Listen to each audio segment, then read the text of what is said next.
सोचो तुम एक आउटकास्ट हो, बिल्कुल नीचे, और कोई उम्मीद नहीं कि कभी भी कुछ बदलेगा जब तक एक दिन सब कुछ उल्टा नहीं हो जाता। एक अजीब से नए दुनिया में पहुंचकर एक अनलकी इंसान एक मिस्टीरियस फ्रूट को पाता है जो उसे अनइमेजिनेबल पावर देता है। उसके बाद क्या होता है? एक ऐसी ट्रांसफॉर्मेशन जो तुम्हें रियल और फैंटेसी में फर्क करने पे मजबूर कर देगी। तैयार हो जाओ मैजिक, बैटल्स और अनएक्सपेक्टेड ट्विस्ट से भरी हुई जर्नी के लिए। एक्साइटेड? तो बने रहो हमारे साथ क्रॉनिक मीडिया पर और डिस्कवर करो ये थ्रिलिंग एडवेंचर। एनिमे के स्टार्टिंग में हमें एक अनजान सा जंगल में एक गुफा दिखाई जाती है जहाँ पे हमारा मेन कैरेक्टर, जिसका नाम हिरागी सेइची होता है, वो बोल रहा होता है कि पता नहीं क्यों मैं अचानक से इस जंगल में आ गया और ये लड़की जो बिना कपड़ों के मेरे सामने है वो आखिरकार मेरे को अपना पति बोल रही है। और फिर हम लोग एक लड़की को देखते हैं जो कि ट्रांसफॉर्म होते हुए हमारे मेन कैरेक्टर हिरागी के सामने आ जाती है और फिर उसके बाद उसे हक करते हुए जबरदस्ती उससे शादी करने के लिए बोलने लगती है। कहीं ना कहीं हिरागी को ये सब चीजें में मजा आ रहा था, लेकिन फिर वो बताता है कि आखिरकार वो इस दुनिया में कैसे आ गया। हमें फिर हिरागी का वही जगह दिखाया जाता है जहाँ से वो इस दुनिया में आ गया है। दरअसल अपनी जिंदगी में जो हिरागी था वो बहुत ही मोटा और बदसूरत सा लड़का था और सारे जितने भी उसके क्लासमेट थे वो उसे बुली किया करते थे। इसी बीच एक दिन जब वो निराश होते हुए अपने क्लास में ऐसे ही पड़ा हुआ था, तभी उसके क्लास में अचानक से अनाउंसमेंट होनी शुरू हो जाती है जो कि दरअसल गॉड कर रहे थे और वो बताते हैं सारे बच्चों को कि तुम सभी को चुन लिया गया है एक दुनिया की जान बचाने के लिए और अब से तुम एक हीरोज हो और जल्दी तुम अर्थ को छोड़ दोगे। बदले में मैं तुम्हें बहुत सारी असीम शक्तियां दे रहा हूँ। तुम अपनी जो स्किल्स हैं उन्हें भी चेक कर सकते हो, साथ ही साथ इन्वेंट्री कंट्रोल भी कर सकते हो। लेकिन कहीं ना कहीं जो हिरागी था उसे इस चीज से कुछ मतलब नहीं लग रहा था। उसे लग रहा था कि ये सभी चीज फैंटेसी वर्ल्ड में है। फिर जो गॉड थे वो इन सभी को 10 मिनट का टाइम देते हैं अपना टीम बना लेने के लिए, जिसको सुन के सारे जो बच्चे थे वो हड़बड़ाते हुए टीम बनाना शुरू कर देते हैं। ग्रुप में कम से कम 3 बंदे ही रहेंगे और ये चीज उन्हें जल्दी करनी है। जो हिरागी था वो इन सभी को अप्रोच करता है कि कोई ना कोई उसे अपनी टीम में ले ले, लेकिन एज यूजुअल उसके स्टैट्स देखते हुए ये लोग उसका मजाक उड़ाना शुरू कर देते हैं क्योंकि उसका जो स्टैट्स था उसमें उसका एबिलिटी में बेयरली ह्यूमन लिखा हुआ था और उसके सारे जो स्किल्स थे वो लेवल 1 पे ही थे। इसलिए सारे लोग उसकी बेइज्जती करते हैं और कोई भी उसे उनकी टीम में नहीं लेता है। फिर एक एक करके सारे लोग टेलीपोर्ट होना शुरू हो जाते हैं और हिरागी अकेला बच जाता है। जैसे ही सारे लोग चले जाते हैं तो गॉड हिरागी को बोलते हैं कि क्योंकि तुम अब अकेले यहाँ बच गए हो तो मैं तुम्हें एक स्पेशल एबिलिटी दूंगा, और ये बोल के उसे अकेले जंगल में टेलीपोर्ट कर देते हैं। इसी के साथ कुछ समय बीत जाता है और जो हिरागी था वो 5 दिनों से ऐसे ही भूखा भटका जंगल में घूम रहा होता है और वो इतना ज्यादा भूखा था कि वो कीड़े को देखने के बावजूद उसे खाने की कोशिश करने लगता है, लेकिन किसी चीज को पैर में फंसने की वजह से वो वहीं पे गिर जाता है। लेकिन अचानक से उसका जो ध्यान था वो एक ऐसे फ्रूट पे जाता है जो कि सिंपली आगे पड़ा हुआ था उसके, और अपने अप्रेजल स्किल का यूज करते हुए वो उस फ्रूट का नाम पता करता है जो कि होता है फ्रूट ऑफ इवोल्यूशन, और उसे उसमें कुछ भी गड़बड़ नहीं दिखती है, इसलिए वो उसे जल्दी से टेस्ट कर लेता है। लेकिन जैसे ही उसे वो टेस्ट करता है तो उसका स्वाद सच में बहुत ही ज्यादा एकदम बेकार होता है। लेकिन उतनी देर में जो हिरागी था उसको चारों तरफ से अनाउंसमेंट सुनने मिल जाती है कि फ्रूट ऑफ इवोल्यूशन का इफेक्ट अब स्टार्ट हो चुका है। लेकिन उस चीज को हिरागी इग्नोर करता है और आगे बढ़ जाता है जहाँ उसे बहुत सारे जो मंकीज थे वो देखने को मिलते हैं और उन सभी का जैसे वो लेवल चेक करता है तो पता चलता है कि वो 120 है और हिरागी तो अभी लेवल 1 का है, तो वो बिल्कुल भी इनके सामने टिक नहीं सकता। पता नहीं वो जो बंदर थे वो कुछ चीजों को बनाने की ट्राई कर रहे थे और जैसे ही वो लोग वहाँ से चले जाते हैं तो हिरागी उनकी जगह पे जाता है जहाँ वो देखता है कि उन बंदरों ने बहुत सारा जो फ्रूट ऑफ इवोल्यूशन था उसे कलेक्ट करके रखा था, साथ ही साथ हाईएस्ट ग्रेड के जो रिकवरी पोशंस थे वो भी उन्होंने रखे थे। तो मौका मिलते ही हिरागी अपनी इन्वेंट्री मैजिक का यूज करते हुए सारी चीजों को चुरा लेता है। दूसरी तरफ सारे जो स्टूडेंट्स थे वो एक कैसल में टेलीपोर्ट हो गए थे और उन लोगों को बहुत ही अजीब लग रहा था यहाँ पे आके। उसी बीच जो एक लड़की थी वो नोटिस करती है कि अकेला जो हिरागी है उसे ही कहीं और टेलीपोर्ट किया गया है, कहीं वो कुछ हो तो नहीं गया उसे। दूसरी तरफ जो हिरागी था वो लगातार जितने भी तरह तरह के चीजें मिल रही थी उसे खाने के लिए, चाहे वो जहरीले ही क्यों ना हो, उसे खा ले रहा था क्योंकि उसे बहुत ही ज्यादा एकदम भूख लग रही थी। लेकिन कहीं ना कहीं उसकी वजह से उसके अंदर उन सारी चीजों का जो रेजिस्टेंस था वो भी बिल्ड होना शुरू हो गया था। भूख लगने की वजह से हिरागी ने अभी जितने भी फ्रूट ऑफ एवोल्यूशन उसके पास पड़े हुए थे उन सभी को चट कर गया था, लेकिन उन सभी का कुछ भी असर उसके अंदर नहीं दिखाई दे रहा था, जिससे वो निराश हो जाता है। लेकिन उसके ऊपर हमें उसकी अप्रेजल स्किल को रैंक बढ़ते हुए दिखाई जाती है, साथ ही साथ उसकी अदर स्किल्स जो रहती हैं उनके भी रैंक बढ़ रहे होते हैं लगातार, जिसके बारे में हिरागी को कुछ भी नहीं पता होता है।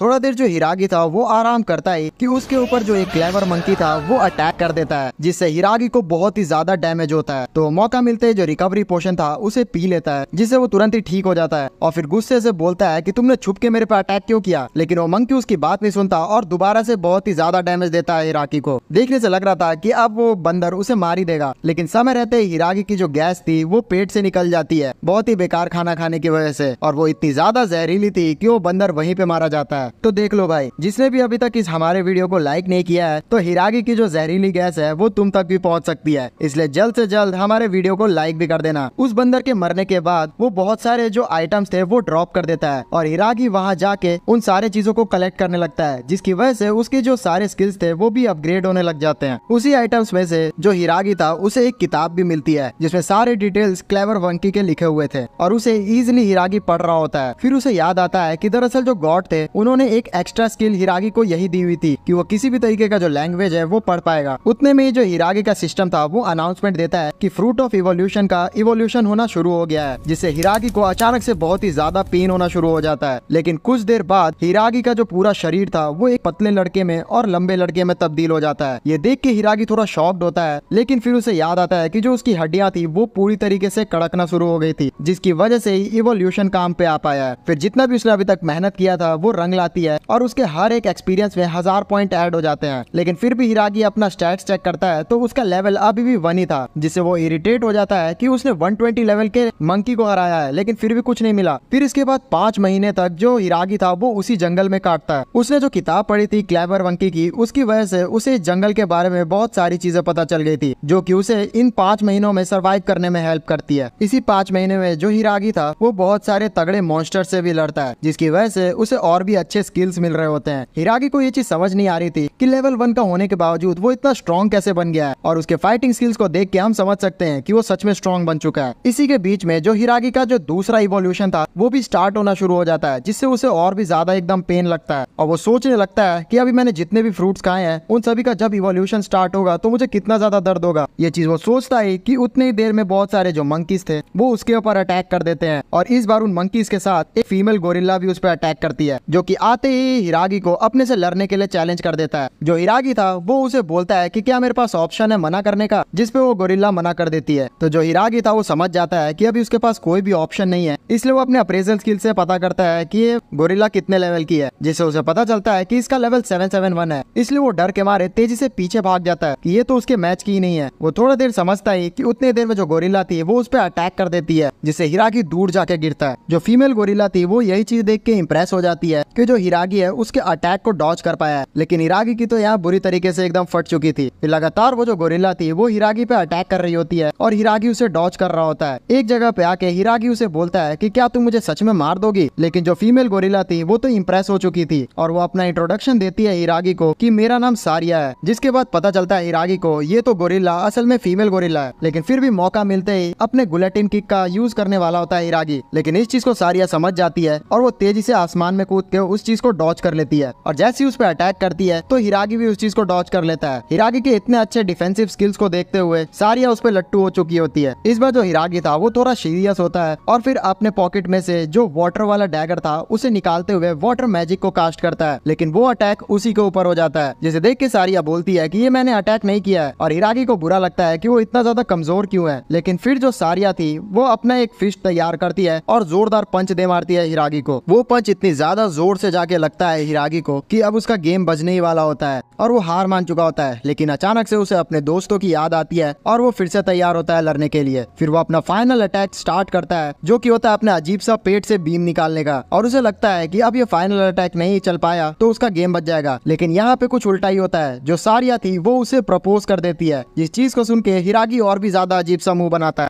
नेक्स्ट सीन में जो हिरागी था सारिया उसे अपने केव में लेके आ चुकी होती है, जहाँ पे वो उसे बहुत ही अच्छे से ट्रीट कर रही होती है, यहाँ तक कि वो उसके लिए खाना बना के ला रही होती है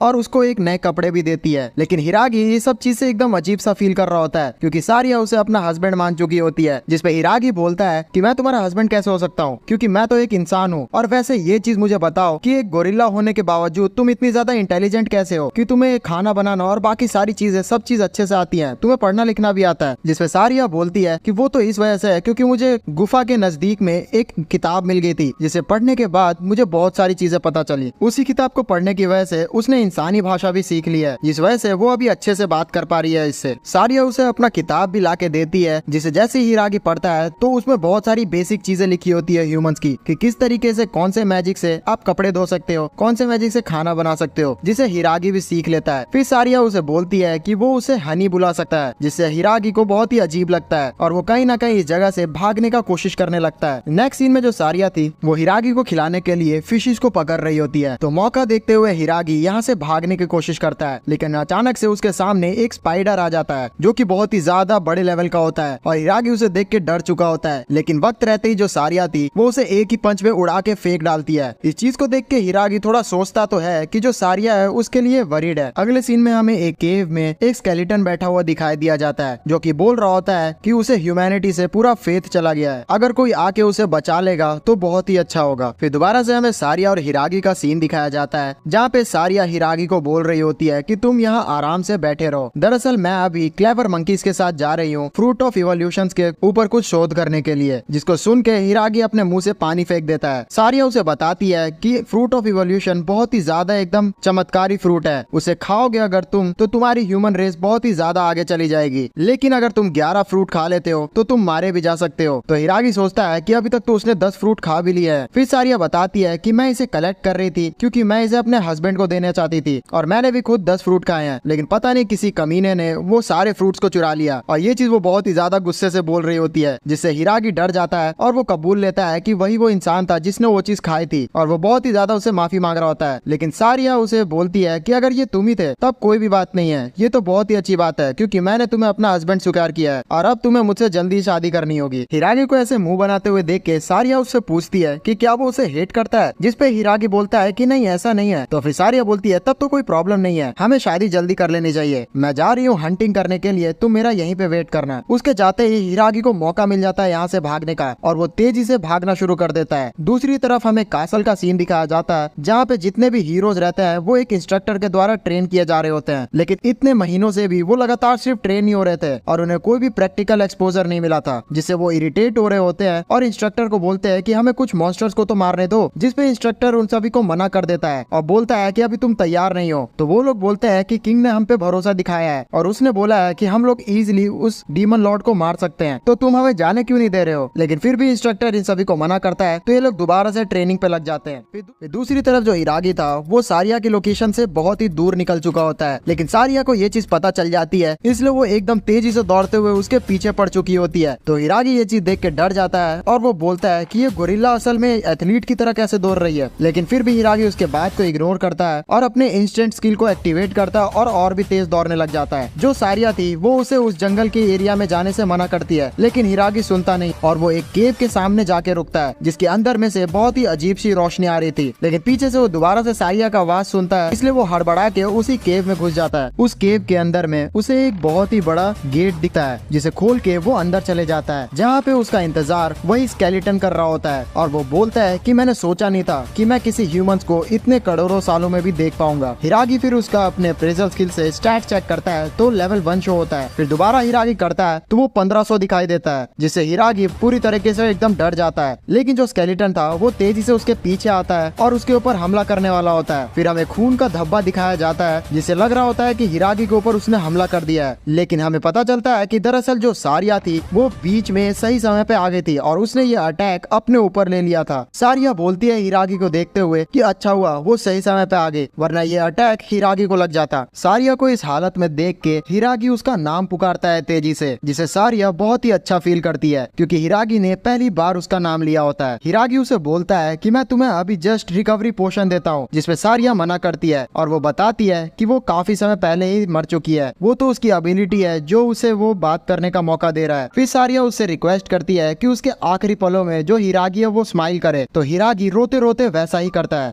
दूर खड़ा जो स्केलेटन था वो ये चीज देखता है और बोलता है कि एक गोरिल्ला और इंसान के बीच में प्यार, ये सच में बहुत ही ज्यादा अजीब है, इंसानियत कहाँ तक पहुँच चुकी है। उसकी ये बात सुन के जो हिरागी था वो इरिटेट होता है और गुस्से से बोलता है कि तुम्हें क्या पता, लेकिन मैं तुमसे बदला लेके जरूर रहूंगा। फिर अपने डैगर को समन करता है और उसी स्केलेटन के ऊपर अटैक कर देता है, लेकिन वक्त रहते ही जो स्केलेटन था वो उसके अटैक को बहुत ही इजीली डॉज कर लेता है। वो हिरागी को इतने गुस्से में देखते हुए बोलता है कि क्या तुम्हें सच में उस गोरिल्ला से प्यार था, जिसपे हिरागी पुराने समय को याद करने लगता है कि वो किस तरीके से सारिया के साथ रहता था और वो बोलता है कि हाँ, मैं उससे प्यार किया करता था। पीछे जो सारिया थी वो आखिरी समय पे ये सारी बातें सुनती है और उसका जो शरीर था वो ग्लो होना शुरू हो जाता है, लेकिन हिरागी उस चीज को इग्नोर करता है थोड़ी देर के लिए और उस स्केलेटन पे अटैक कर रहा होता है। जितना भी वो अटैक कर रहा था वो स्केलेटन उससे बहुत ही इजीली डॉज कर ले रहा था, जिससे जो हिरागी था वो इरिटेट हो रहा था। लेकिन लास्ट में उसका जो एक स्किल था गिल, वो एक्टिवेट हो जाता है और वो एक अटैक जैसे ही करता है तो वो ये अटैक स्केलेटन को हिट कर देता है। ये अटैक सीधा जाके जो स्केलेटन था उसके अंदर गड़ जाती है, जिससे स्केलेटन बोलता है कि क्या मुझे हरा दिया गया, और फिर वो हिरागी को थैंक यू कहता है उसे ट्रू लव का मीनिंग समझाने के लिए। और इतने में वो स्केलेटन वहाँ से गायब हो जाता है और हमें उस स्केलेटन का इंसानी रूप भी दिखाया जाता है, जो कि अपनी प्रेमिका के साथ यहाँ से डिसअपियर हो चुका होता है। हिरागी को पता चलता है कि यहाँ पे उसने इस स्केलेटन को इसलिए हरा पाया है क्योंकि उसके पास पावर ऑफ लव थी।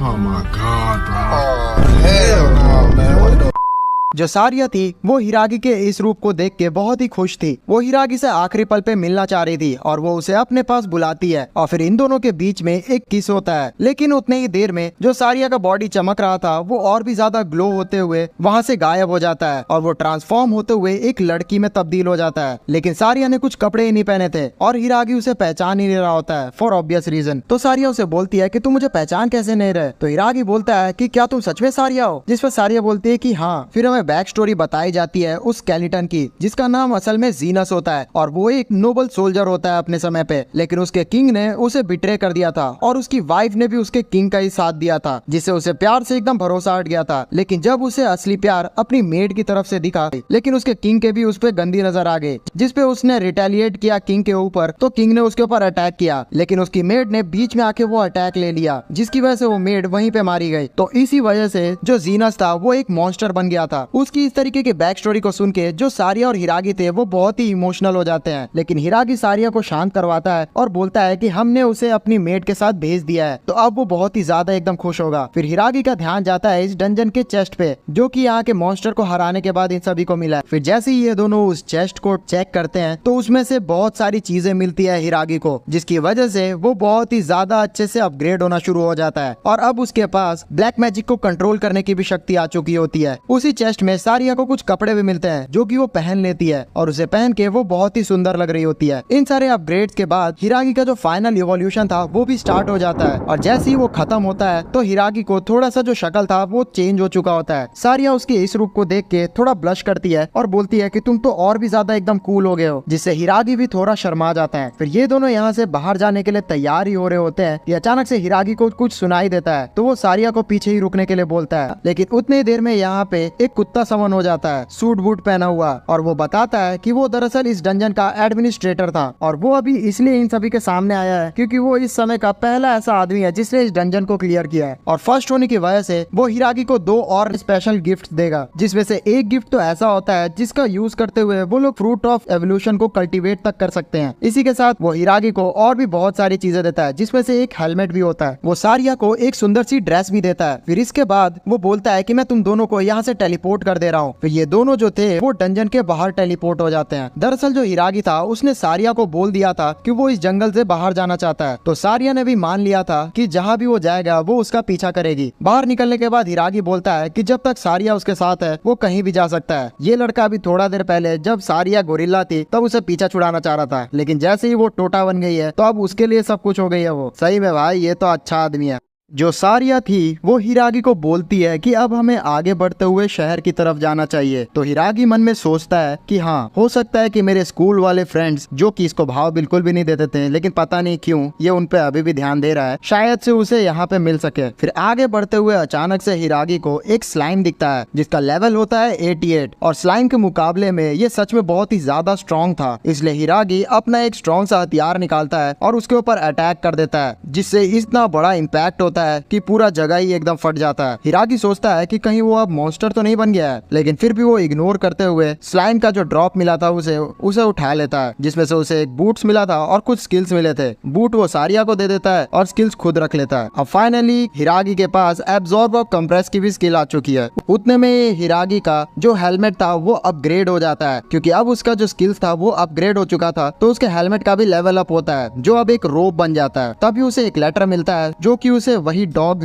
ने लिखा हुआ था जो कि डंजन मास्टर था, और वो बता रहा होता है कि अब धीरे धीरे तुम अपनी ह्यूमैनिटी को छोड़ रहे हो और अब तुम्हारे साथ ही तुम्हारा जो ये हेलमेट है वो भी अपग्रेड हो गया है। तो हिरागी इस चीज को थोड़ा सा एंजॉय करता है और फिर अब उस हेलमेट की जगह वो रोप पहनना शुरू कर देता है। थोड़ी देर बाद ये जो दोनों थे शहर के बॉर्डर पे पहुंच जाते हैं, जहाँ पे शहर का जो बॉर्डर गार्ड था वो ये चीज सुन के एकदम शॉक था कि आखिरकार हिरागी के पास कोई आइडेंटिटी कार्ड क्यों नहीं है, क्योंकि स्लेव जो होते हैं उनके पास भी आईडी कार्ड होती है। लेकिन फिर भी वो यहाँ मौका देता है हिरागी को एक ऑर्ब के ऊपर हाथ रखने के लिए। दरअसल ये जो ऑर्ब था उसके ऊपर हाथ रखने से पता चल सकता है कि आपकी जो इंटेंशन है वो अच्छा है या फिर खराब। तो हिरागी उस पे हाथ रखता है डरते डरते, लेकिन वो पास हो जाता है। फिर देखते देखते जो सारिया थी वो भी पास हो जाती है और जो गार्ड था वो उन्हें वेलकम करता है और उन्हें बोलता है कि वो तुरंत ही जाके अपना आईडी कार्ड बनवा ले। तो हिरागी उसे बताता है कि आप चिंता ना करें, मैं अभी तुरंत जाऊंगा और गिल्ड में से अपना कार्ड मंगवा लूंगा। लेकिन गिल्ड का नाम सुनते ही जो वो गार्ड था वो एक कॉलर पकड़ लेता है हिरागी का और उसे बोलता है कि तुम उस गिल्ड में जा रहे हो तो थोड़ा संभल के रहना, और अगर तुम्हारे साथ कुछ भी हो तो मुझे जरूर बताना। हिरागी को ये चीज थोड़ी अजीब लगती है, लेकिन वो यहाँ हामी भर देता है। थोड़ी देर बाद जब वो गिल्ड के पास पहुंचने वाला होता है तो वो सोचता है कि आखिरकार वो उस बॉर्डर गार्ड ने मुझे ऐसा क्यों कहा था। लेकिन फिर वो जैसे ही गिल्ड का थोड़ा सा गेट खोलता है तो वो नोटिस करता है कि एक लड़की जो कि लड़कियों के कपड़े में पहना हुआ एक लड़का जो था उसे हंटर से मार रही होती है। तो हिरागी इस चीज को देखते ही गेट बंद कर देता है और थोड़ा उसे अजीब लगता है। सारिया उससे पूछती है कि आखिरकार ये क्या हो रहा है, जिसपे वो नहीं बताता है कुछ, और फिर दोबारा गेट खोलता है तो इस बार नोटिस करता है कि वही लड़की उस लड़के के ऊपर वैक्स गिरा रही होती है और चारों तरफ जितने भी एडवेंचर थे वो बहुत ही ज्यादा एकदम अजीब अजीब सी हरकतें कर रहे थे। कोई टेबल पे नाच रहा था, कोई ग्लास खा रहा था और वगैरह वगैरह। इस तरीके से अजीब से लोगों को देखने के बाद हिरागी बोलता है कि ये जगह पूरी एकदम ठरकियों से भरी हुई है। जो हिरागी था वो तो यहाँ से कटते हुए निकलना चाह रहा होता है, लेकिन सारिया उसे पूछती है कि आखिरकार अंदर क्या हो रहा है। तो हिरागी उसके आंखों को ढकते हुए अंदर का थोड़ा सा नजारा दिखाता है और वहाँ से निकल रहा होता है। लेकिन उतने ही देर में इनके पीछे एक अजीब सा नंगा आदमी आ जाता है जो इन्हें बोलता है कि तुम लोग हमारा गिल्ड को ज्वाइन करने के लिए आए हो, ये बहुत ही अच्छी बात है। दरअसल मैं इस जगह का गिल्ड मास्टर हूँ, गसल मसल। तो हिरागी उसे देख के और भी ज्यादा मुंह बनाता है कि ये किस तरीके का गिल्ड मास्टर है, ये तो और भी ज्यादा एकदम ठरकी लग रहा है। लेकिन उसकी बात गसल सुनता नहीं है और इन दोनों को अंदर धक्का दे देता है। फिर ना चाहते हुए जो हिरागी था उसे वहाँ पे रजिस्ट्रेशन करवाना पड़ रहा होता है, और जैसे ही वो रिसेप्शनिस्ट को बताता है कि वो एडवेंचरर बनना चाहता है तो उससे वही सवाल पूछती है कि आखिरकार तुम एडवेंचरर क्यों बनना चाह रहे हो। जिस पे हिरागी सोचता है मन में कि दरअसल मैं अपने दोस्तों से मिलना चाहता हूँ। पता नहीं इसे दोस्तों से क्यों मिल रहा है, क्योंकि वो लोग तो इसे भाव दिए नहीं थे। हाँ, हो सकता है कि अब उनकी औकात दिखानी होगी, इसलिए कहीं ना कहीं जो हिरागी था अभी भी थोड़ा संकोच रहा होता है इस गिल्ड को ज्वाइन करने के लिए। लेकिन सारिया उसे इंसिस्ट करती है कि कहीं ना कहीं ये सारे लोग उसे बहुत ही ज्यादा मजेदार लग रहे हैं तो हमें यही ज्वाइन कर लेना चाहिए। तो सारिया की बातों को जो हिरागी था वो मना नहीं कर पाता है और फिर वो रजिस्ट्रेशन करना शुरू कर देता है। उसको रजिस्ट्रेशन करते हुए देख के कुछ अजीब से लौंडे उसके अगल बगल आ जाते हैं और उसे बोलते हैं कि क्या तुम न्यू जॉनी हो इधर। तो हिरागी उन्हें बोलता है कि हाँ, मैंने आज ही ज्वाइन किया है। तो सारे लोग हिरागी को बोलते हैं कि तुम हमारे साथ चलो, हम तुम्हें कुछ दिखाना चाहते हैं। तो सारिया थोड़ा चिंता करती है, लेकिन हिरागी उसे चिंता न करने बोलता है और उनके साथ चले जाता है। फिर हमें दिखाया जाता है कि ये सारे लोग गिल्ड के बाहर आ जाते हैं और एक कोने में अपने मास्टर से मिलाते हैं हिरागी को, और हिरागी को बोलते हैं कि अपना चेहरा उनके मास्टर को दिखाए। तब हिरागी जब अपना रोब हटाता है तो उसके चेहरा देख के ये लोग जान जाते हैं कि हिरागी बहुत ही सुंदर है, इसलिए उनका जो बॉस था वो और भी ज्यादा अजीब निकलता है। वो अपने कपड़े उतार लेता है और उन सभी के सामने नाचना शुरू कर देता है। उसे इस तरीके से करते हुए देख के हिरागी एकदम अजीब सा मुंह बनाता है और अभी तक लगातार बस इसका अजीब सा ही मुंह बनते रह रहा है, क्योंकि हर जगह इसको कुछ ना कुछ एकदम गजब सा दिखी जा रहा है। वो सारे जो बंदे थे वो हिरागी को बोलते हैं कि तुम चिंता नहीं करना, तुम्हें बस थोड़ा सा ही दर्द होगा। एक सेकंड, यहाँ पे ऐसा क्या करने वाले हैं ये लोग कि थोड़ा सा ही दर्द होगा? ऐसा ही डर यहाँ पे हिरागी को भी लगता है और वो डर के मारे यहाँ भागना शुरू कर देता है। इधर उधर शहर में वो घर के ऊपर से भी भाग रहा होता है और ये सारे लोग उसका पीछा कर रहे होते हैं। लेकिन लास्ट में साइची इन सभी से पकड़ा नहीं जाता है और ये लोग थक जाते हैं। फिर साइची भागते भागते गिल्ड में आ जाता है, जहाँ पे गिल्ड मास्टर उसे देख के बोलता है कि मुझे लगा नहीं था कि तुम उनसे बच के आ जाओगे, क्योंकि आज तक ये चीज करने वाले तुम पहले इंसान हो। सारिया भी उसकी चिंता करती है, जिसपे हिरागी बोलता है कि तुम अगर जान रहे हो कि वो लोग कैसे लोग हैं तो तुम उन्हें रोकते क्यों नहीं हो। जिसपे गिल्ड मास्टर बोलता है कि यार मैं यहाँ सबको आजादी देता हूँ, वो चाहे जिस तरीके से भी रह सकते हैं, लेकिन इसका मतलब क्या है यार, अगर क्रिमिनल यहाँ पे क्राइम करना चाहेंगे तो ये रोकेगा ही नहीं। पता नहीं क्या लॉजिक लगा रहा है ये। फिर जो रिसेप्शनिस्ट थी वो हिरागी को बोलती है कि अब तुम आ ही गए हो तो हम तुम्हारा टेस्ट ले लेते हैं ताकि तुम ऑफिशियली अपने जो स्किल्स है उनको दिखा सको, लेकिन उसके लिए एक प्रॉक्टर को तुम्हें हायर करना होगा जो कम से कम बी रैंक की होगी, लेकिन तुम टेंशन मत लो, हमने तुम्हारे लिए वो काम भी कर दिया है। तो हिरागी मन में सोचता है कि फिर से हमारी जो प्रॉक्टर होगी इनकी तरह एकदम अजीब होगी, लेकिन पीछे उसे दिखाई देता है कि जो इस बार जो उसकी प्रॉक्टर थी वो थोड़ी ठीक ठाक लग रही होती है, जिसका नाम होता है अर्थोरिया ग्रेम। और ये सच में बहुत ही रूड टाइप की लड़की होती है जो कि डायरेक्टली फेस पे बोल देती है कि मैं तो यहाँ पे प्रॉक्टर बनना नहीं चाहती थी, जिसपे हिरागी भी सैवेजली रिप्लाई करता है कि हाँ मैं भी नहीं चाहता कि कोई मेरा प्रॉक्टर बने, लेकिन अब मैं यहाँ पे कर क्या सकता हूँ। उसका इस रिप्लाई को सुन के जो अर्थोरिया थी गुस्सा हो जाती है और उसका कॉलर पकड़ लेती है। जितने में जो गिल्ड मास्टर था वो बताता है कि हिरागी ऐसा पहला बंदा है जो उन ठरकी बच्चों से बच के न आ पाया। तो अर्थोरिया इस चीज को सुन के थोड़ा उसमें रुचि लेने लग जाती है और बोलती है कि ठीक है मैं तुम्हें ट्रेन करूंगी। फिर इसके बाद जो सारिया थे और हिरागी थे वो साथ में आने लग जाते हैं अर्थोरिया के, जहाँ पे अर्थोरिया उन्हें बताती है कि दरअसल हमारे 3 काम होते हैं मेनली, जिसमें से एक होता है कभी कभी ऑर्फनेज में जाके काम करना, कभी कुत्ते घुमाना और कभी घर तोड़ना। कितने ज्यादा अजीब है यहाँ के एडवेंचरर्स। फिर ये लोग ऑर्फनेज में पहुंच जाते हैं, जहाँ आने के बाद जो सारिया थी वो बोलती है कि मैं यहाँ का काम कर लूंगी, मुझे इसमें सच में मजा आएगा। बताओ यार यहाँ पे गोरिल्ला को कितना फाइन बना दिया इन्होंने, डैम। सॉरी यार मैं थोड़ा सा एकदम इधर उधर भटक जाता हूँ। जो नन थी वो सारिया की तारीफ करती है क्योंकि अभी तक यहाँ कोई भी ज्यादा लोग ऑर्फनेज के टैक्स को एक्सेप्ट नहीं करते हैं क्योंकि उसमें सच में बहुत ही कम पैसा मिलता है, लेकिन सारिया ने यहाँ पे एक्सेप्ट कर लिया था। फिर जो अर्थोरिया थी वो हिरागी को लेके दूसरी तरफ नया मिशन करने आ जाती है। वहां पहुंचने पर अचानक से हमें एक बच्चा दिखाया जाता है जिसके ऊपर कुछ चीज गिरने वाली होती है और उसे थोड़ी चोट भी लग जाती है, जिससे अर्थोरिया उसके पास जाती है और अपने डिफेंसिव मैजिक से उसे बचाते हुए उसको घाव पे मरहम भी लगाती है। लेकिन एक जगह पे जो हिरागी था वो पहुंच जाता है और वो अपने पावर का यूज करते हुए जो दीवार गिर रही थी उस पे हाथ जैसे ही रखता है तो उस दीवार को जो सहारा मिल रहा था वही टूट जाता है, जिससे पूरा का पूरा जो बिल्डिंग था वही हिरागी के ऊपर गिर जाता है। समय रहते जो अर्थोरिया थी वो उसके पास आती तो है लेकिन उसे बचा नहीं पाती है, जिसे लगता है कि जो हिरागी है वो उसके सामने ही मारा गया। तो वो रोने भी लग जाती है कि हर बार मेरे साथ ऐसा क्यों होता है, मेरे जो साथी हैं वो हमेशा मारे जाते हैं, मैं सच में बहुत ही ज्यादा एकदम शराब हूँ। लेकिन उतने में जो हिरागी था वो मलबे में से बाहर निकलता है और खांसते हुए बोलता है कि अरे यार मेरा तो दम ही घुट गया था। अर्थोरिया उसे देखते हुए उसका कॉलर पकड़ लेती है और उसे बोलती है कि आज के बाद तुम कभी भी बिना ऑर्डर्स के कुछ भी काम नहीं करोगे। तुम्हें पता है कि तुम्हारे इस डिसीजन से यहाँ तुम्हारी पार्टी मर भी सकती है, तुम्हारे चिंता करने के लिए तुम्हारे साथ सारिया है, लेकिन तुम ऐसे बेवकूफ वाले डिसीजन लेते हो। लेकिन फिर अपने बदतमीजी के लिए अर्थोरिया उसे माफी मांगती है और बोलती है कि वो थोड़ा इधर उधर इमोशनल हो जाती है। फिर जो अर्थोरिया थी वो नेक्स्ट टास्क करवाने के लिए हिरागी को आ जाती है, जहाँ पे अब उसे कुत्ते को घुमाना होता है। तो हिरागी को लगता है कि ये बहुत ही इजी मिशन होगा, लेकिन ये ऐसा होता नहीं है क्योंकि एक बहुत ही बड़े कुत्ते को हिरागी के पीछे छोड़ दिया जाता है, जिससे हिरागी चिल्लाते हुए इधर उधर भाग रहा होता है। दूसरी तरफ अर्थोरिया उसी कुत्ते की मालकिन के बगल में बैठी रहती है, जिसमें उसकी मालकिन बोलती है कि लगता है कि हिरागी को बहुत ही मजा आ रहा है कुत्ते के साथ, लेकिन हिरागी बोलता है कि तुम पागल तो नहीं हो गई हो, यहाँ मेरी हालत खराब है। फिर वो जो मालकिन थी वो अर्थोरिया को देखते हुए बोलती है कि आजकल तुम थोड़ी खुश लग रही हो, कहीं इसका कारण हिरागी तो नहीं है। जिस चीज को सुन के जो अर्थोरिया थी वो शर्मा जाती है और बोलती है कि नहीं नहीं, यहाँ तो बस मैं उसका टेस्ट ले रही हूँ। फिर शाम हो जाती है और ये सारे लोग गिल्ड में आ जाते हैं। वहाँ पहुंचने पे जो गिल्ड मास्टर था वो हिरागी को एकदम स्टाइल से बोलता है कि तुम्हारा क्वेस्ट कंप्लीट हो गया है, जिसके लिए मैं तुम्हें प्राइज देना चाहता हूँ, और वो अपने चड्डी में से निकाल के उन सभी को कॉइन्स दे देता है। फिर रिसेप्शनिस्ट पूछती है हिरागी से कि तुम्हारे पास रहने की कोई जगह है, जिसपे हिरागी बोलता है कि नहीं, हमें लगता है कि इधर उधर रहना पड़ेगा। जिसपे अर्थोरिया बोलती है कि अगर तुम चाहो तो तुम मेरे ही इन में रह सकते हो, क्योंकि वहाँ पे फूड भी अच्छा है और रहने की भी जगह ठीक है। ये पहली बार था कि अर्थोरिया किसी को इन्वाइट कर रही थी, इसलिए रिसेप्शनिस्ट और गिल्ड मास्टर भी शॉक्ड हो जाते हैं, लेकिन हिरागी और सारिया इस चीज को एक्सेप्ट कर लेते हैं।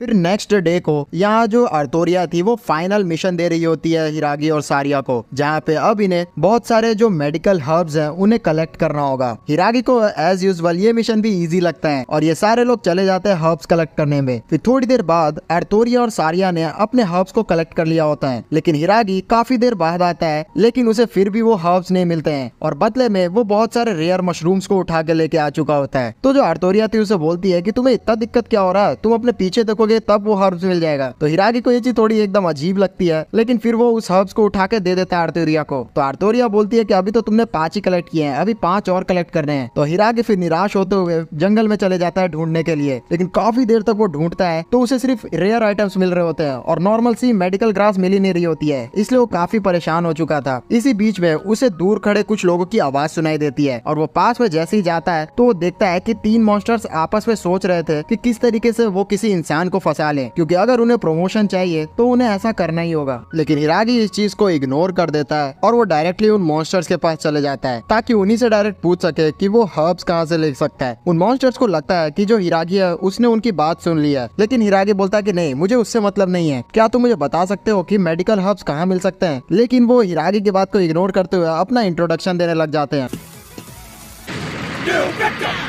और एक एक कर अपना नाम बताने के बाद बताते हैं कि ये तीनों मिलके होते हैं पर्सनल स्क्वाड ऑफ लिया सामा, जो कि डीमन आर्मी की 3rd डिवीजन है। हिरागी को ऐसा लगता है कि ये बस बेकार से लोग हैं, इसलिए वो यहाँ से जाने लगता है, लेकिन ये तीनों रोक लेते हैं उसे और बोलते हैं कि तुमने अब हमारा प्लान सुन लिया है, इसलिए हम तुम्हें यहाँ से जाने नहीं दे सकते हैं। और फिर एक ट्रोल को वहाँ बुलाते हैं। उनके बुलाते ही वहाँ एक बड़ा सा जाइंट ट्रोल आ जाता है जो कि हिरागी के ऊपर अटैक कर देता है, लेकिन हिरागी बहुत ही इजीली अपने एक ही हाथ से उसके अटैक को रोक लेता है और अपने ऑब्जर्व स्किल का यूज करते हुए उसी का अटैक का यूज करते हुए उसी पे अटैक कर देता है और उसका पूरा हथियार जो था वो टूट जाता है। इतनी ताकत को देख के ये तीनों का एकदम हालत खराब हो चुका होता है और वो लोग सोच रहे होते हैं कि हिरागी कोई नॉर्मल इंसान नहीं है। तो हिरागी सोचता है कि अब तो ये लोग बता ही देंगे कि हर्ब्स कहाँ है, तो वो पूछता है कि हर्ब्स तुम लोग को पता है कि आखिरकार कहाँ मिल सकते हैं। लेकिन इन तीनों का हालत तो खराब था, इसलिए वो लोग इस बात को टालते हैं और बोलते हैं कि हमसे गलती हो गई थी, हमारा यहाँ काम कंप्लीट हो चुका है, इसलिए हम लोग अब यहाँ से जा रहे हैं। और ये बोल के वो यहाँ से कट लेते हैं। तो बेचारा जो हिरागी था उसका मिशन कंप्लीट ही नहीं हो पाता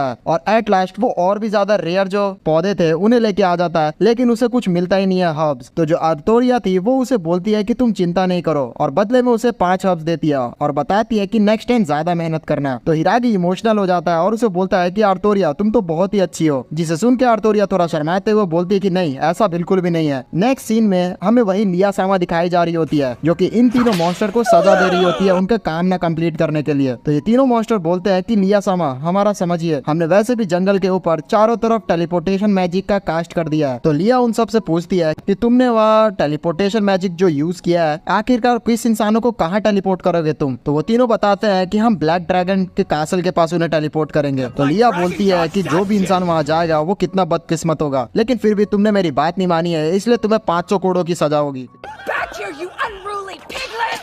और फिर सीन शिफ्ट होता है और आर्तोरिया एक और नया मिशन दे देती है हिरागी और सारिया को, जहाँ पे वो इन सभी का अब वेपन्स के पावर को देखना चाह रही होती है। जिसपे वो जैसे ही पूछती है इन दोनों से उनके वेपन्स के बारे में, तो सारिया बताती है कि मेरा वेपन्स बस मेरा पंचेस ही है और मैं किसी को भी अपने पंचेस से ढेर कर सकती हूँ। लेकिन जो हिरागी था उसने एक तलवार निकाल ली होती है। तो आर्तोरिया उसे एक स्लाइम देते हुए बोलती है कि इस पे अपने तलवार से हमला करके देखो। तो हिरागी वैसा ही करता है, लेकिन पता नहीं क्यों अचानक से जो वो स्लाइम था वो वहाँ से गायब हो जाता है। जिसपे आर्तोरिया समझ जाती है कि आखिरकार माजरा क्या है और वो हिरागी को बोलती है कि हमें जल्द से जल्द गिल्ड में रिपोर्ट करना होगा, किसी इंसान ने यहाँ चारों तरफ टेलीपोर्टेशन मैजिक को कास्ट कर दिया है। और वो जैसे ही जाने के लिए बढ़ती है वैसे ही एक टेलीपोर्टेशन उसके ऊपर भी कास्ट हो जाता है। वक्त रहते ही जो हिरागी और सारिया थे वो उसे बचाने के लिए उसका हाथ पकड़ लेते हैं, जिसकी वजह से ये लोग भी उसी के साथ टेलीपोर्ट हो जाते हैं। हमें एक ड्रैगन का सीन दिखाया जाता है जो कि बोल रहा होता है कि मुझे काफी समय बाद ह्यूमंस का एहसास हो रहा है। फिर ये लोग हमें दिखाया जाते हैं कि एक अनजान सी जगह पे पहुंच चुके होते हैं, जहाँ पे आर्तोरिया बोल रही होती है कि आखिरकार तुमने मेरा पीछा क्यों किया। जिस पे हिरागी बोलता है कि पता नहीं, मेरा पैर अचानक से आगे बढ़ गया अपने आप तुम्हारी सहायता के लिए। और सारिया बोलती है कि हम तो तुम्हारी हेल्प करना चाहते थे। तो इनका ये बात को सुन के आर्तोरिया खुश होती है और बोलती है कि चलो फिर चलो हम लोग घर की तरफ बढ़ते हैं। तो ये सारे लोग आर्तोरिया के पीछे जाना शुरू कर देते हैं। एक जगह पे पहुंचने के बाद पता नहीं ऐसा कौन सा ट्रैप एक्टिवेट होता है कि आर्तोरिया इन दोनों से ही अलग हो जाती है। तीनों के बीच में एक दीवार खड़ी हो जाती है। जो हिरागी था वो आर्तोरिया को बचाने की ट्राई कर रहा होता है और वो उस दीवार पे मुक्का भी दे मारता है, लेकिन उस दीवार को कुछ भी नहीं होता है। शुक्र की बात ये होती है कि जो आर्तोरिया थी उसने थोड़ी देर पहले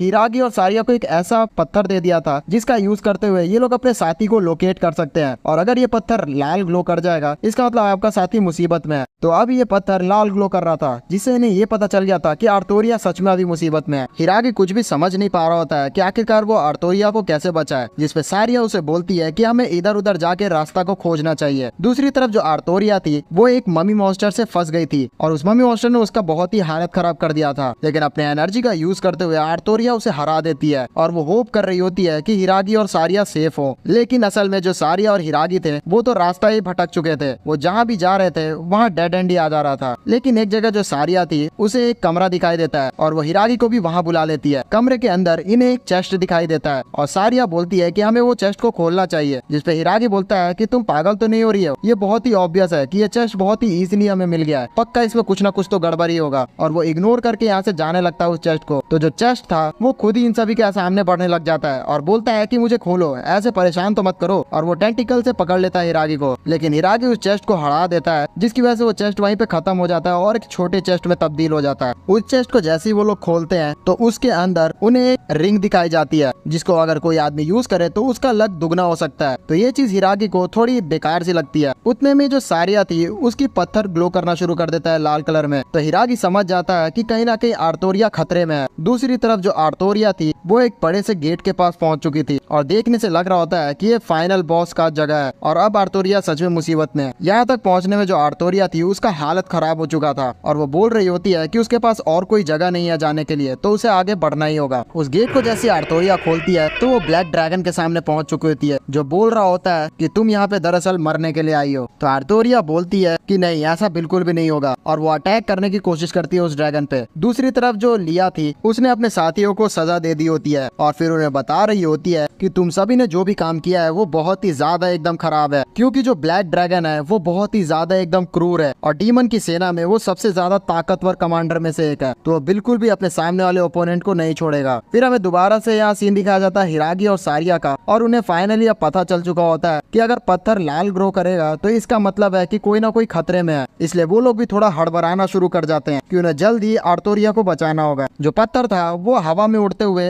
इस बार आर्तोरिया की लोकेशन बताना शुरू कर देता है, लेकिन फिर भी वो एक डेड एंड पे जाके पत्थर से टकरा जाता है। तो इस चीज को देख के जो हिरागी था वो उस दीवार पे पंच करना शुरू कर देता है, लेकिन एज यूजुअल उसके हाथ टूट जाते हैं लेकिन दीवार नहीं टूटता, शायद से बांगर सीमेंट से बना हुआ था। हमें आर्तोरिया और ड्रैगन का सीन दिखाया जाता है जहाँ आर्तोरिया बोल रही होती है ड्रैगन को कि तुम कितना भी ट्राई कर लो, मैं तुम्हें हरा के रहूंगी। और ड्रैगन भी आर्तोरिया की तारीफ करता है क्योंकि एक इंसान होने के बावजूद वो काफी देर तक उसके सामने टिकी थी, लेकिन फिर भी वो बोलता है कि ये सब चीज बेकार है। तो आर्तोरिया बोलती है कि तुम मुझे हरा नहीं सकते हो, मैं जब तक नहीं हारूंगी जब तक मैं हिरागी और सारिया को घर पे नहीं छोड़ सकती। और फिर वो कैलेमिटी बजर्ग मोड उसे एक्टिवेट कर लेती है, जिसे देखते हुए जो ड्रैगन था वो भी उसकी तारीफ करता है, लेकिन फिर भी वो बहुत ही इजीली यहाँ आर्तोरिया को मार रहा होता है। लगातार आर्तोरिया ट्राई करती है लेकिन एट लास्ट जो वो ड्रैगन था वो अपनी पूंछ उसके आर पार कर देता है, जिससे आर्तोरिया की हालत खराब हो चुकी थी। जो ब्लैक ड्रैगन था वो बोलता है कि मुझे लगा नहीं था कि कभी भी कोई इंसान मुझसे इस तरीके से लड़ पाएगा। आर्तोरिया को लग रहा होता है कि वो बचा नहीं पाई हिरागी और सारिया को, इसलिए वो अफसोस में रह रही होती है। अब जो ड्रैगन था वो फाइनल ब्लो देने वाला था आग का अटैक करते हुए आर्तोरिया के ऊपर, और आर्तोरिया ने भी अपना डेथ एक्सेप्ट कर लिया था। लेकिन उतने में ही जो हिरागी था वो अपना क्लॉक से उसे ढक लेता है और बोलता है कि तुम चिंता मत करो, यहाँ पे मैं आ गया हूँ तुम्हें बचाने के लिए, क्या तुम ठीक हो आर्तोरिया? आर्तोरिया हिरागी को देख के थोड़ी खुश होती है, लेकिन फिर भी वो इस हालत में कुछ बोल नहीं पा रही होती है। तो सारिया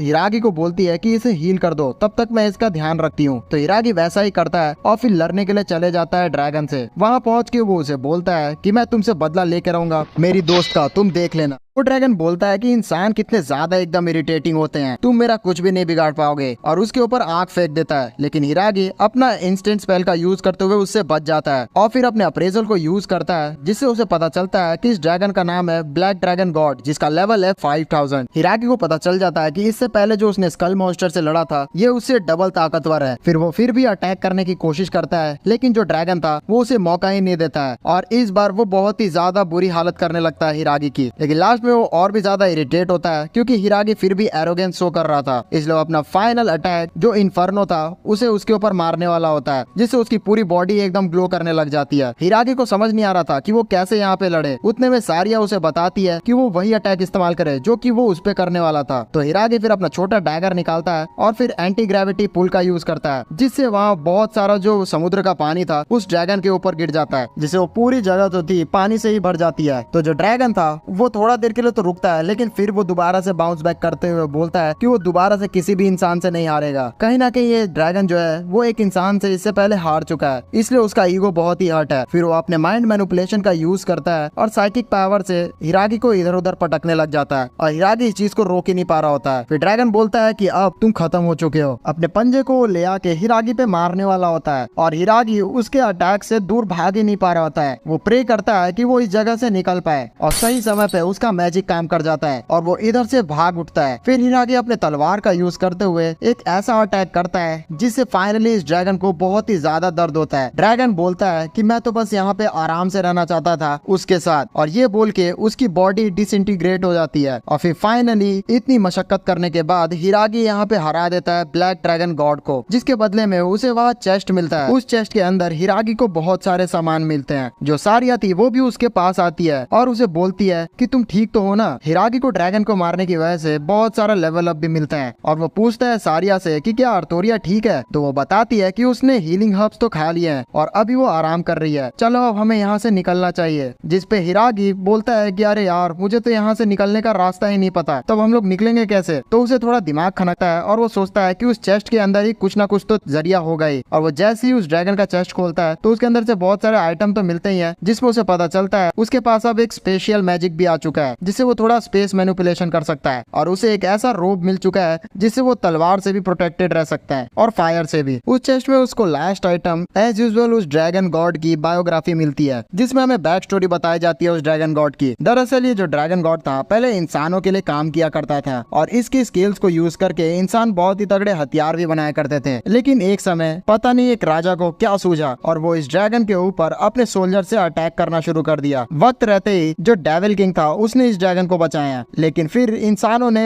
एक हीरोज को समन किया और फिर उसके बाद हीरोज के साथ मिलके डीमन किंग को हरा दिया और फिर इस ड्रैगन को इसी डंजन में सील कर दिया। और उसी के साथ जो ड्रैगन था वो इंसानों से बहुत ही ज्यादा एकदम नफरत करना शुरू कर दिया था। वो तो बस अपनी एक चैन की जिंदगी जीना चाहता था जो कि इंसानों ने उसे जीने नहीं दी। उसकी ऐसी सैड स्टोरी को सुन के जो हिरागी था वो सारिया के साथ रोने लग जाता है और फिर सारिया पता नहीं अचानक से टोकती है कि हमने तो एक डंजन क्लियर कर दिया है लेकिन अभी तक मिस्टर शीप हमें नहीं देखने को मिले हैं। ये बोलने की देरी थी कि हिरागी के फिर से जो बाल थे वो बॉम्ब फटने की वजह से खराब हो जाते हैं और वो समझ जाता है कि मिस्टर शीप का लेटर आ चुका है, जहाँ पे मिस्टर शीप उसे बताते हैं कि कांग्रेचुलेशन, तूने फिर से एक खतरनाक डंजन को क्लियर कर लिया है और तुम अपनी ह्यूमैनिटी को आगे छोड़ते जा रहे हो। इस लाइन को दोबारा सुन के हिरागी इरिटेट हो जाता है और वो बोलता है कि ये बार बार आप नहीं बोल सकते और वैसे भी इतना मुसीबत वाला जगह आप हमें कैसे भेज सकते हैं। जिसपे वो मिस्टर शीप बोलते हैं कि तुम्हें तो ऐसे ही आगे बढ़ना होगा और वैसे भी आप मुझे डिस्टर्ब मत करो क्योंकि मैं अपना वेकेशन एंजॉय कर रहा हूँ। तो फिर इसके बाद जो हिरागी था वो स्पेशल मैजिक का यूज करते हुए उस डंजन से बाहर आ जाता है, जहाँ पे उसी समय आर्थोरिया को होश भी आ जाता है और वो नोटिस करती है कि वो गोदी में है हिरागी के, इसलिए वो हड़बड़ाते हुए चिल्लाना शुरू कर देती है। जिसपे सारिया उसे बोलती है कि अभी तुम्हारा स्टेमिना उतना एक्टिवेट नहीं हुआ है इसलिए ज्यादा हिलडुल मत करो। तो वो शांत होती है और फिर इन दोनों से माफी मांगती है क्योंकि इसके ही बैड लक की वजह से इन सभी का ऐसा हालत हुआ है। दरअसल जो आर्थोरिया है उसको बचपन से ही एक ऐसा श्राप मिला हुआ है जिसमें उसका जो लक है वो 2 लाख से माइनस में है और कोई भी उसके साथ रहेगा तो उन सभी के ऊपर भी बैड लक आ सकता है। लेकिन इस चीज को हिरागी मना कर देता है और बोलता है कि ऐसा बिल्कुल भी नहीं हो सकता और तुम इस चीज पे बिल्कुल भी ध्यान मत दो। इसी के साथ ये लोग गिल्ड में पहुंच जाते हैं। जो गिल्ड मास्टर था वो इन तीनों को देख के खुश हो जाता है और रिसेप्शनिस्ट बोलती है कि तुम सभी आखिरकार चले कहाँ गए थे, हमने अपने दोस्तों को खोजने के लिए बहुत सारा मेहनत किया था लेकिन पता नहीं कि उनके शकल को देख के ऐसा लग नहीं रहा था। जो आर्थोरिया थी वो मन में सोचती है कि सच में ये लोग मेरी चिंता कर रहे थे। जिसपे हिरागी बोलता है कि तुम्हें ऐसा लगता है कि कोई भी तुम्हें पसंद नहीं करता और तुम सबके लिए बैड लक हो, लेकिन दरअसल ऐसा बिल्कुल भी नहीं है। सारे जितने भी लोग हैं वो तुम्हें दिल से पसंद करते हैं। जिस चीज को सुन के जो आर्थोरिया थी वो इमोशनल हो जाती है और वो रोते रोते बाहर भाग जाती है। हिरागी को समझ नहीं आता है कि उसने ऐसा क्या खराब बोल दिया कि वो यहाँ से भाग गए। जिसपे सारिया उसे उसका पीछा करने के लिए बोलती है। फिर सीन शिफ्ट हो जाता है जहाँ हम लोग दोबारा से लिया के चमचों को देखते हैं जो कि इंसानों का बनाया हुआ एक रोलेट खेल रहे होते हैं। उतने में लिया उनके सामने आती है और उन्हें एक बैड न्यूज बताती है कि जो ब्लैक ड्रैगन था वो मारा गया। जिसे सुन के वो तीनों एकदम शॉक्ड होते हैं क्योंकि वो ब्लैक ड्रैगन डीमन सोल्जर का सबसे ताकतवर आर्मी कमांडर था। उसे आखिरकार किसने मार दिया है। जिसपे वो बोलती है कि वो जो भी हो, देखने से ऐसा लग रहा है कि वो डीमन किंग के खिलाफ है और ये हमारे लिए बिल्कुल बुरी खबर है। दूसरी तरफ जो हिरागी था वो उस पत्थर का यूज करते हुए आर्थोरिया को खोज रहा होता है और मार्केट में पहुंचने के बाद वही लेडी जिसका उसने कुत्ता घुमाया था वो उसे मिलती है, जो कि हिरागी को बोलती है कि आखिरकार वो कहाँ जा रहा है। जिसपे वो पूछता है कि आपने कभी आर्थोरिया को देखा है, तो वो मना कर देती है। लेकिन फिर भी वो बोलती है कि तुम्हें आर्थोरिया के कर्ज के बारे में पता है। तो हिरागी बोलता है कि हाँ। तो वो एक रिक्वेस्ट करती है हिरागी से कि वो कभी भी आर्थोरिया का साथ न छोड़े क्योंकि वो दिल की बहुत ही अच्छी लड़की है। तो हिरागी बोलता है कि आप चिंता न करें, मैं कभी भी उसका साथ नहीं छोड़ने वाला है। जिसे सुन के वो लेडी खुश हो जाती है। फिर हिरागी उसी पत्थर का पीछा करते हुए उसी जगह पे पहुंच जाता है जहाँ पे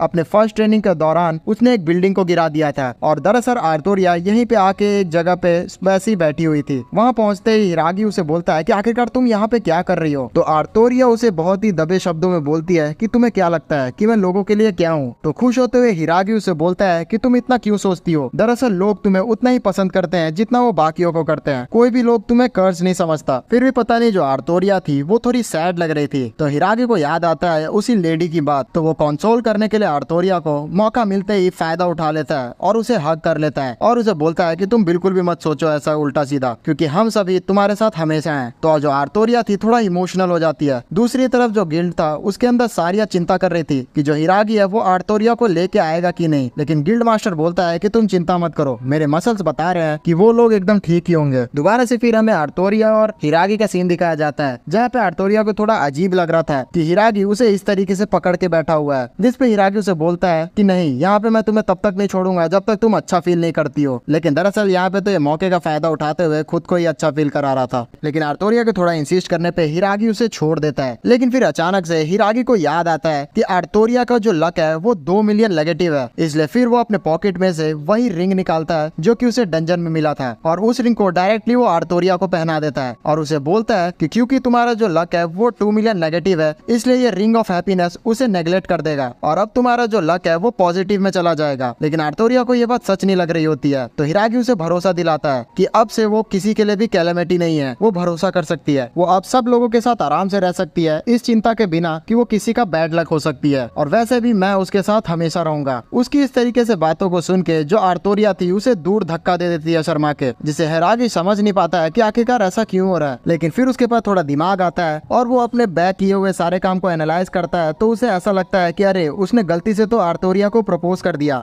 इसलिए वो आर्तोरिया के पीछे भागता है। लेकिन फिर उसे याद आता है कि जाते जाते आर्तोरिया उसे थैंक यू कह के गई थी, तो बोलता है कि अगर यही आर्तोरिया को अच्छा फील करवा रहा है तो मुझे कोई भी दिक्कत नहीं है। हाँ साले, यहाँ पे अपना ही फायदा देख रहा है तू। नेक्स्ट सीन में जो आर्तोरिया थी वो ऐसी मार्केट में घूमती हुई दिखाई जाती है और वो बोल रही होती है कि पता नहीं क्यों मेरा दिल बहुत तेजी से धड़क रहा है और मुझे समझ नहीं आ रहा कि मुझे क्या हुआ है। हमें फिर जो हिरागी है उसके स्टैट्स दिखाए जाते हैं जो कि लेवल 15 के हो चुके होते हैं। दोस्तों, स्टोरी में आगे बढ़ने से पहले मैं आप सभी से एक रिक्वेस्ट करना चाहता हूँ। अभी तक आप लोगों को हमारा ये वीडियो पसंद आ रहा है तो मैं आप लोगों से रिक्वेस्ट करते हुए इस वीडियो पे बहुत ही अच्छा लाइक रिस्पॉन्स भी चाहता हूँ, और साथ ही साथ आप इसे और भी ज्यादा शेयर कर सकते हैं क्योंकि हमारे चैनल पे आज का रिस्पांस अच्छे नहीं आ रहे हैं। और एक और रिक्वेस्ट मैं आप लोगों से कर रहा हूँ कि डिस्क्रिप्शन में हमने एक अपना नेक्स्ट चैनल भी लॉन्च किया हुआ है, क्योंकि आप लोग जानते हैं कि जॉनरा में कॉपीराइट स्ट्राइक्स का बहुत डर लगा रहता है, इसलिए एक बैकअप चैनल हम लोग तैयार रख रहे हैं जिसका नाम रखा है हमने क्रॉनिक वर्ल्ड। इसे डिस्क्रिप्शन में जाइए और उसे बहुत ही ज्यादा सब्सक्राइब कर दीजिए जिससे उसका भी मोनेटाइजेशन जल्दी ही चालू हो जाए। तो हम लोग अगर यहाँ से रुक भी जाते हैं तो दूसरी जगह आपको एंटरटेनमेंट प्रोवाइड करते रहेंगे, तो प्लीज ऐसा कर दीजिए और तेजी से जाइए और हमारा क्रॉनिक वर्ल्ड का चैनल सब्सक्राइब कर लीजिए। तो चलिए अब स्टोरी में आगे बढ़ते हैं।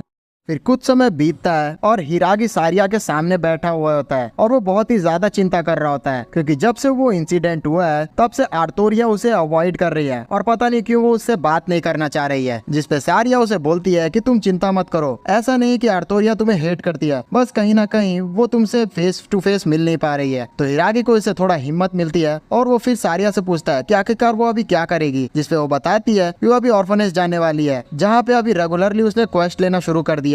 तो हिरागी भी मोटिवेट होता है और वो बोलता है कि अब वो भी रिसर्च करेगा इस दुनिया के बारे में और यहाँ पे और भी इंफॉर्मेशन कलेक्ट करेगा। फिर वो मार्केट में निकल जाता है इस दुनिया के बारे में इंफॉर्मेशन कलेक्ट करने के लिए। मेन तो जो हिरागी है वो अपने दोस्तों के बारे में जानना चाह रहा होता है कि आखिरकार वो कहाँ पे गए हैं, इसलिए वो डायरेक्टली गिल्ड मास्टर के पास चले जाता है इंफॉर्मेशन मांगने के लिए। जिस चीज को सुन के जो गिल्ड मास्टर था वो तो अपने बिगनर स्टाइल मसल कैम्प का जो एडवांस कोर्सेज होता है उसे ही बेचने लग जाता है। लेकिन हिरागी बताता है गिल्ड मास्टर को कि उसे ये सब नहीं चाहिए, जिस पे गिल्ड मास्टर बोलते हैं कि आखिरकार उसे क्या इन्फॉर्मेशन चाहिए। तो हिरागी बोलता है कि अभी हाल फिलहाल में कोई बड़ा इवेंट हुआ है क्या आसपास, जिस चीज को वो याद करता है, जिसपे हिरागी भी मन में सोचता है कि अगर कभी यहाँ मेरे दोस्त टेलीपोर्ट हुए हैं तो इस चीज को थोड़ा खबर तो बनाया ही गया होगा। और उतने में ही गिल्ड मास्टर को भी याद आ जाता है कि अभी हाल ही में बहुत सारे जो लोग हैं उन्हें रीइंकार्नेट किया गया इस दुनिया में, और इसके बारे में वो बता देता है। दरअसल डीमन लॉर्ड को मारने के लिए उन्हें इस दुनिया में बुलाया गया है। हिरागी इस चीज को सुन के थोड़ा शॉक्ड हो जाता है। तो रिसेप्शनिस्ट उसे बोलती है कि अगर वो और भी इन्फॉर्मेशन जानना चाहता है तो वो रॉयल लाइब्रेरी में जा सकता है। तो गिल्ड मास्टर अपने चड्डी में से रॉयल लाइब्रेरी का जो मैप है वो उसे निकाल के देता है, जिससे हिरागी थोड़ा शॉक्ड होता है कि ऐसी जगह आखिरकार मैप कौन रखता है। फिर जो हिरागी था वो उस लाइब्रेरी में इंफॉर्मेशन कलेक्ट करने के लिए जाने लगता है। दूसरी तरफ हमें कासल का सीन दिखाया जाता है जहाँ पे किंग बहुत ही ज्यादा एकदम निराश होता है, क्योंकि अभी तक हीरोज 5-6 महीने से बस ट्रेन ही कर रहे हैं और इन्होंने कुछ भी प्रोग्रेस नहीं दिखाया है। जो इनका कमांडर है वो उन्हें लड़ाई करने दे ही नहीं रहा है, इसलिए वो लोग ज्यादा एकदम एक्सपीरियंस होल्ड ही नहीं कर पा रहे हैं। आखिरकार वक्त रहते में जब डीमन किंग यहाँ पे जाग जाएगा तब तक ये लोग एक्सपीरियंस कैसे ले पाएंगे? अगर ऐसा नहीं हुआ तो हम लोग तो हार जाएंगे। जिसपे उनका जो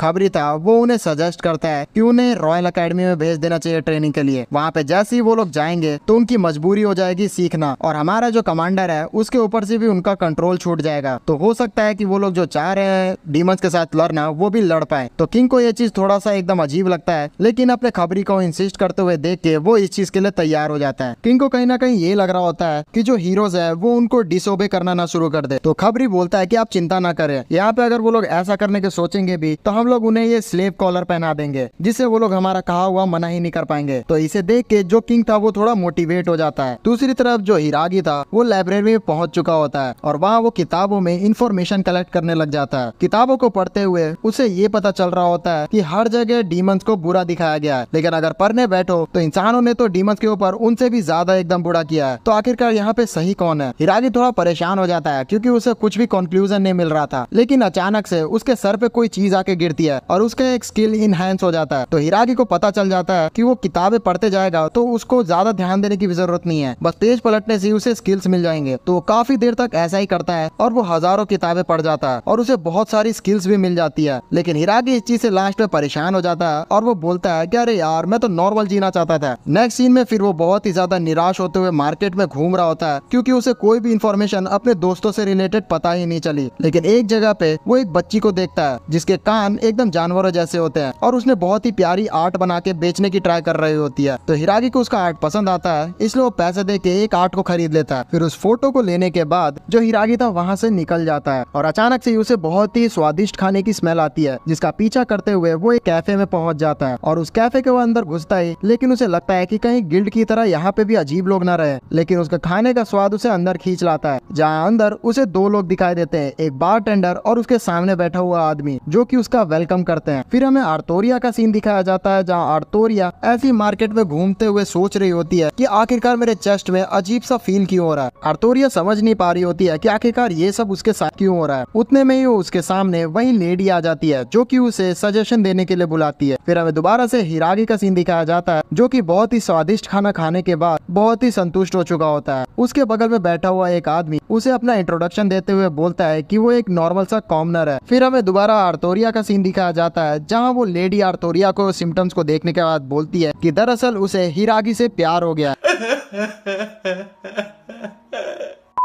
लेकिन आर्तोरिया इस चीज को मानने के लिए तैयार ही नहीं थी। तो वो लेडी बोलती है कि अगर ऐसा नहीं है तो तुम्हारे हाथ में रिंग क्या कर रही है। तो आर्तोरिया बोलती है कि नहीं, मैं ऐसा नहीं कर सकती क्योंकि हिरागी के पास पहले से एक लेडी है। लेकिन फिर भी वो लेडी उसे इंसिस्ट करती है। तो आर्तोरिया लास्ट में रोते हुए मान लेती है कि हाँ, वो हिरागी से प्यार करने लग गई है। उसे क्या करना चाहिए असल में कि वो हिरागी का अटेंशन ले पाए, क्योंकि इस कंट्री में अगर कोई इंसान किसी वुमेन को रिंग देता है तो उसका मतलब होता है कि वो शादी के लिए उसे प्रपोज कर रहा है। जिसपे साइची ये चीज सुन के बुरी तरीके से एकदम शॉक हो जाता है। जो दूसरा आदमी था उसे बताता है कि अगर तुम बाद में इस चीज से पीछे हटते हो और बोलते हो कि ये चीज तुमने गलती से कर दिया था तो और भी ज्यादा बुरा होगा तुम्हारे साथ। हो सकता है तुम्हें एग्जीक्यूट भी कर दिया जाए या फिर हो सकता है कि उसका जो हथियार है उसे काट भी दिया जाए। सच में ये तो एकदम खतरनाक पनिशमेंट है। ये दोनों मिलके बहुत ही बुरी तरीके से हिरागी की फाड़ के रख देते हैं और फिर लास्ट में बोलते हैं कि तुम डायरेक्टली उस लेडी से शादी क्यों नहीं कर लेते। जिसपे हिरागी उसे बताता है कि मेरे जीवन में एक और लड़की है तो क्या मैं दोनों के साथ रह सकता हूँ। जिसपे इन दोनों को पता चल चुका होता है कि हिरागी किस पोजीशन में फंसा हुआ है, इसलिए वो लोग सजेस्ट करते हैं उसे कि उसे किसी ना किसी को हाँ या ना बोलना ही पड़ेगा। तो हिरागी फिर समझ जाता है इनकी बात और यहाँ से चला जाता है। वो सोच चुका होता है कि वो पूरी कोशिश करेगा अपने आप को एक्सप्लेन करने के लिए। उसके जाने के बाद जो बारटेंडर था वो गोल्डन बार वाले इंसान को बोलता है कि तुम आजकल बहुत ही इजीली लोगों के सामने आ रहे हो, तुम अपनी आइडेंटिटी को छुपाना क्यों नहीं चाहते हो। जिसपे वो बोलता है कि अरे कोई बात नहीं, वैसे भी यहाँ पे अभी स्ट्रॉन्गेस्ट स्वॉर्डमैन आने वाली है लुइजी, और उतने में ही वहाँ लुइजी आ जाती है। दूसरी तरफ जो हिरागी था वो परेशान हो रहा होता है उन दोनों की बातों को सोच के कि अभी उसे अपना डिसीजन बनाना ही पड़ेगा, और वो ऑर्फनेज में पहुंच चुका होता है क्योंकि वो सोच लिया था कि इस बारे में वो सारिया को ही बताएगा। वो डिसीजन बाद में भी ले सकता है लेकिन उसे इन्फॉर्म सारिया को तो करना ही होगा। वो थोड़ा देर वहाँ खड़ा ही होता है सारिया का वेट करते हुए कि उतने में ही आर्तोरिया उसके सामने आ जाती है। आर्तोरिया का देखते हुए हिरागी बोलता है कि अब मुझे सब चीज क्लियर ही कर लेना चाहिए क्योंकि मैं नहीं चाहता कि मैं इन दोनों का दिल तोड़ दूं, और मैं यहाँ पे डायरेक्टली बोल दूंगा, थोड़ा बहुत माफी मांगूंगा और आर्तोरिया मुझे माफ कर देगी। वो अपना हिम्मत जुटाता ही है सारी बातें बोलने के लिए कि उतनी देर में आर्तोरिया उसके पास आके उसे किस कर डालती है। हिरागी को समझ नहीं आ रहा था कि आखिरकार अब वो यहाँ पे क्या करे, लेकिन फिर भी वो आर्तोरिया को समझाना चाह रहा होता है, जिसपे आर्तोरिया उसे बोलती है कि वो कुछ भी ना बोले क्योंकि वो जानती है कि हिरागी ने उसे किस सेंस में उसे रिंग दिया था, लेकिन कहीं ना कहीं वो उससे बहुत ही ज्यादा एकदम प्यार करने लगी है। वो जानती है कि उसकी जिंदगी में पहले से ही सारिया है, लेकिन पता नहीं क्यों वो शेल्फिश हो रही है और वो चाहती है कि हिरागी फिर भी उसे प्यार करे और वो हमेशा उसी के साथ रहना चाहती है। आर्तोरिया के ऐसे बात सुन के जो हिरागी था थोड़ा सोच में पड़ जाता है। हिरागी सोच रहा होता है कि अभी कुछ ना कुछ उसे करना ही होगा। फिर उसे बात याद आती है उनमें से एक इंसान की, जो कि उसने बोला होता है कि अगर वो चाहे तो उन दोनों को भी पसंद कर सकता है। तो फाइनली आर्तोरिया को सब चीज बोलने वाला होता है, लेकिन उतने में जो सारिया थी वो ऑर्फनेज का गेट खोल के सामने आ जाती है और उसे देखकर जो हिरागी था एज यूजुअल बहुत ही अजीब सा रिएक्शन देता है और उसे बोलने लगता है कि तुम जो सोच रहे हो वह ऐसा कुछ भी नहीं है। लेकिन जो सारिया थी वो उसे बोलती है कि वो चाहे तो आर्तोरिया को एक्सेप्ट कर सकता है, जिसपे हिरागी इमोशनल हो जाता है और बोलता है कि आखिरकार तुम ऐसा कैसे कह सकती हो, जिसपे सारिया बोलती है कि ये बहुत ही नॉर्मल है, जो वुमेन्स है वो स्ट्रॉन्गर मैन पे अट्रैक्ट होती है।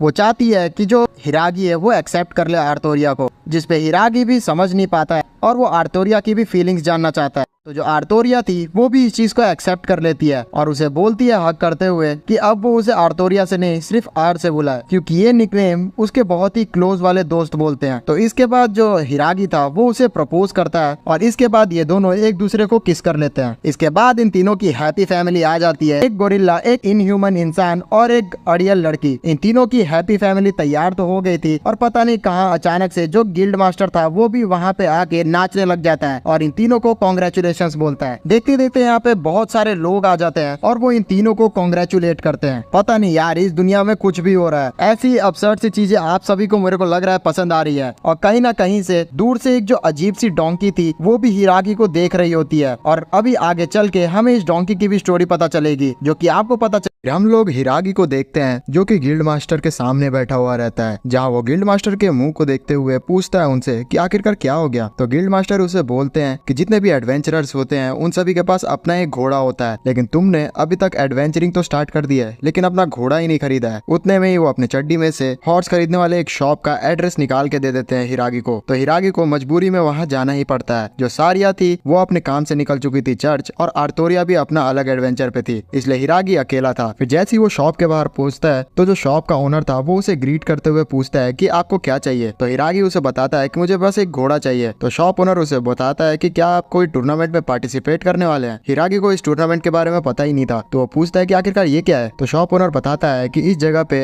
बहुत सारे जो एडवेंचरर्स होते हैं वो घोड़े जैसे दिखने वाले क्रिएचर्स पे बैठ के एक रेस लगाते हैं और उस रेस का इनाम बहुत ही ज्यादा होता है। तो हिरागी इसमें थोड़ा दिलचस्पी दिखाता है और फिर उसके बाद अलग अलग टाइप के घोड़े दिखाने के लिए बोलता है। तो शॉप ओनर एक बहुत ही बेहतरीन घोड़ा दिखाता है हिरागी को, जो कि दौड़ता भी अच्छा है और एकदम तगड़ा है। फिर इसके बाद जो शॉप ओनर था हिरागी को एक अजीब से शक्ल वाला घोड़ा दिखाता है। तो हिरागी भी उसे देख के थोड़ा अजीब सा मुंह बनाता है। तो शॉप ओनर उसे बताता है कि आप इसे देख के ऐसा अजीब सा मुंह मत बनाइए, ये देखने में आपको चंपू लग रहा है लेकिन ये दौड़ने में बाकी घोड़ों से दुगना तेज है। और इतना बोलते ही वो शॉप ओनर उस घोड़े के ऊपर हाथ रख देता है, लेकिन वो घोड़ा वहीं पे मारा जाता है। हिरागी को ये चीज समझ नहीं आता है कि ये जो डियर हॉर्सेज है वो इतने इजीली कैसे हार गए। तो शॉप ओनर बताता है कि क्योंकि ये लोग बहुत ही ज्यादा एकदम तेज दौड़ते हैं, पता नहीं कुदरत ने इनसे इनकी समझदारी छीन ली और ये लोग सच में बहुत ही ज्यादा बेवकूफ होते हैं कि ये आराम से मारे जाते हैं। यहाँ तक ये लोग कभी कभी तो अपनी सांस लेना ही भूल जाते हैं और मारे जाते हैं, या फिर अगल बगल अगर छोटी सी भी आवाज इन्हें आ गई तो भी धीरे से मारे जाते हैं। लेकिन अगर किसी ने भी इसे कंट्रोल करना सीख लिया तो उसे हराना तो बिल्कुल नामुमकिन हो जाएगा। फिर जो शॉप ओनर था वो हिरागी को एक दूसरा घोड़ा दिखाता है और बोलता है कि ये घोड़ा जंगली है और मुझे नहीं लगता कि मैं आपको इसे रिकमेंड करूंगा, क्योंकि ये घोड़ा अभी तक किसी को भी अपने आप को छूने ही नहीं दिया है। उतने में वो जो घोड़ा था वो शॉप ओनर को एक लात दे मारता है और फिर उसे बहुत ज्यादा मारना शुरू कर देता है। लेकिन हिरागी के पास उसी समय एक नई स्किल एक्टिवेट हो जाती है जिससे वो उस घोड़े की आवाज को सुन पा रहा होता है और उसे समझ आ रहा होता है कि घोड़ा बोल रहा है कि कोई भी अगर आदमी उसके लिए वर्दी होगा वही उसे छू पाएगा। और कहीं ना कहीं उस जंगली घोड़े को भी एहसास हो गया था कि हिरागी उसकी बात समझ पा रहा है, जिसपे वो हिरागी को अपने पास बुलाता है। लेकिन जो हिरागी था वो उधर जाना नहीं चाह रहा होता है, तो वो घोड़ा हिरागी के ऊपर एक हमला कर देता है। तो हिरागी उसे डॉज करता है, लेकिन वो हमला इतना ज्यादा तेज था कि पीछे पूरा जो दीवार था वो टूट जाता है। वो जो घोड़ा था वो दोबारा से लात मारने के लिए हिरागी को तैयार हो रहा होता है, लेकिन जो हिरागी था वो उसके दोनों पैरों को ही पकड़ लेता है और फिर बोलता है कि तुम असल में घोड़े नहीं हो, तुम तो एक डोंकी हो। और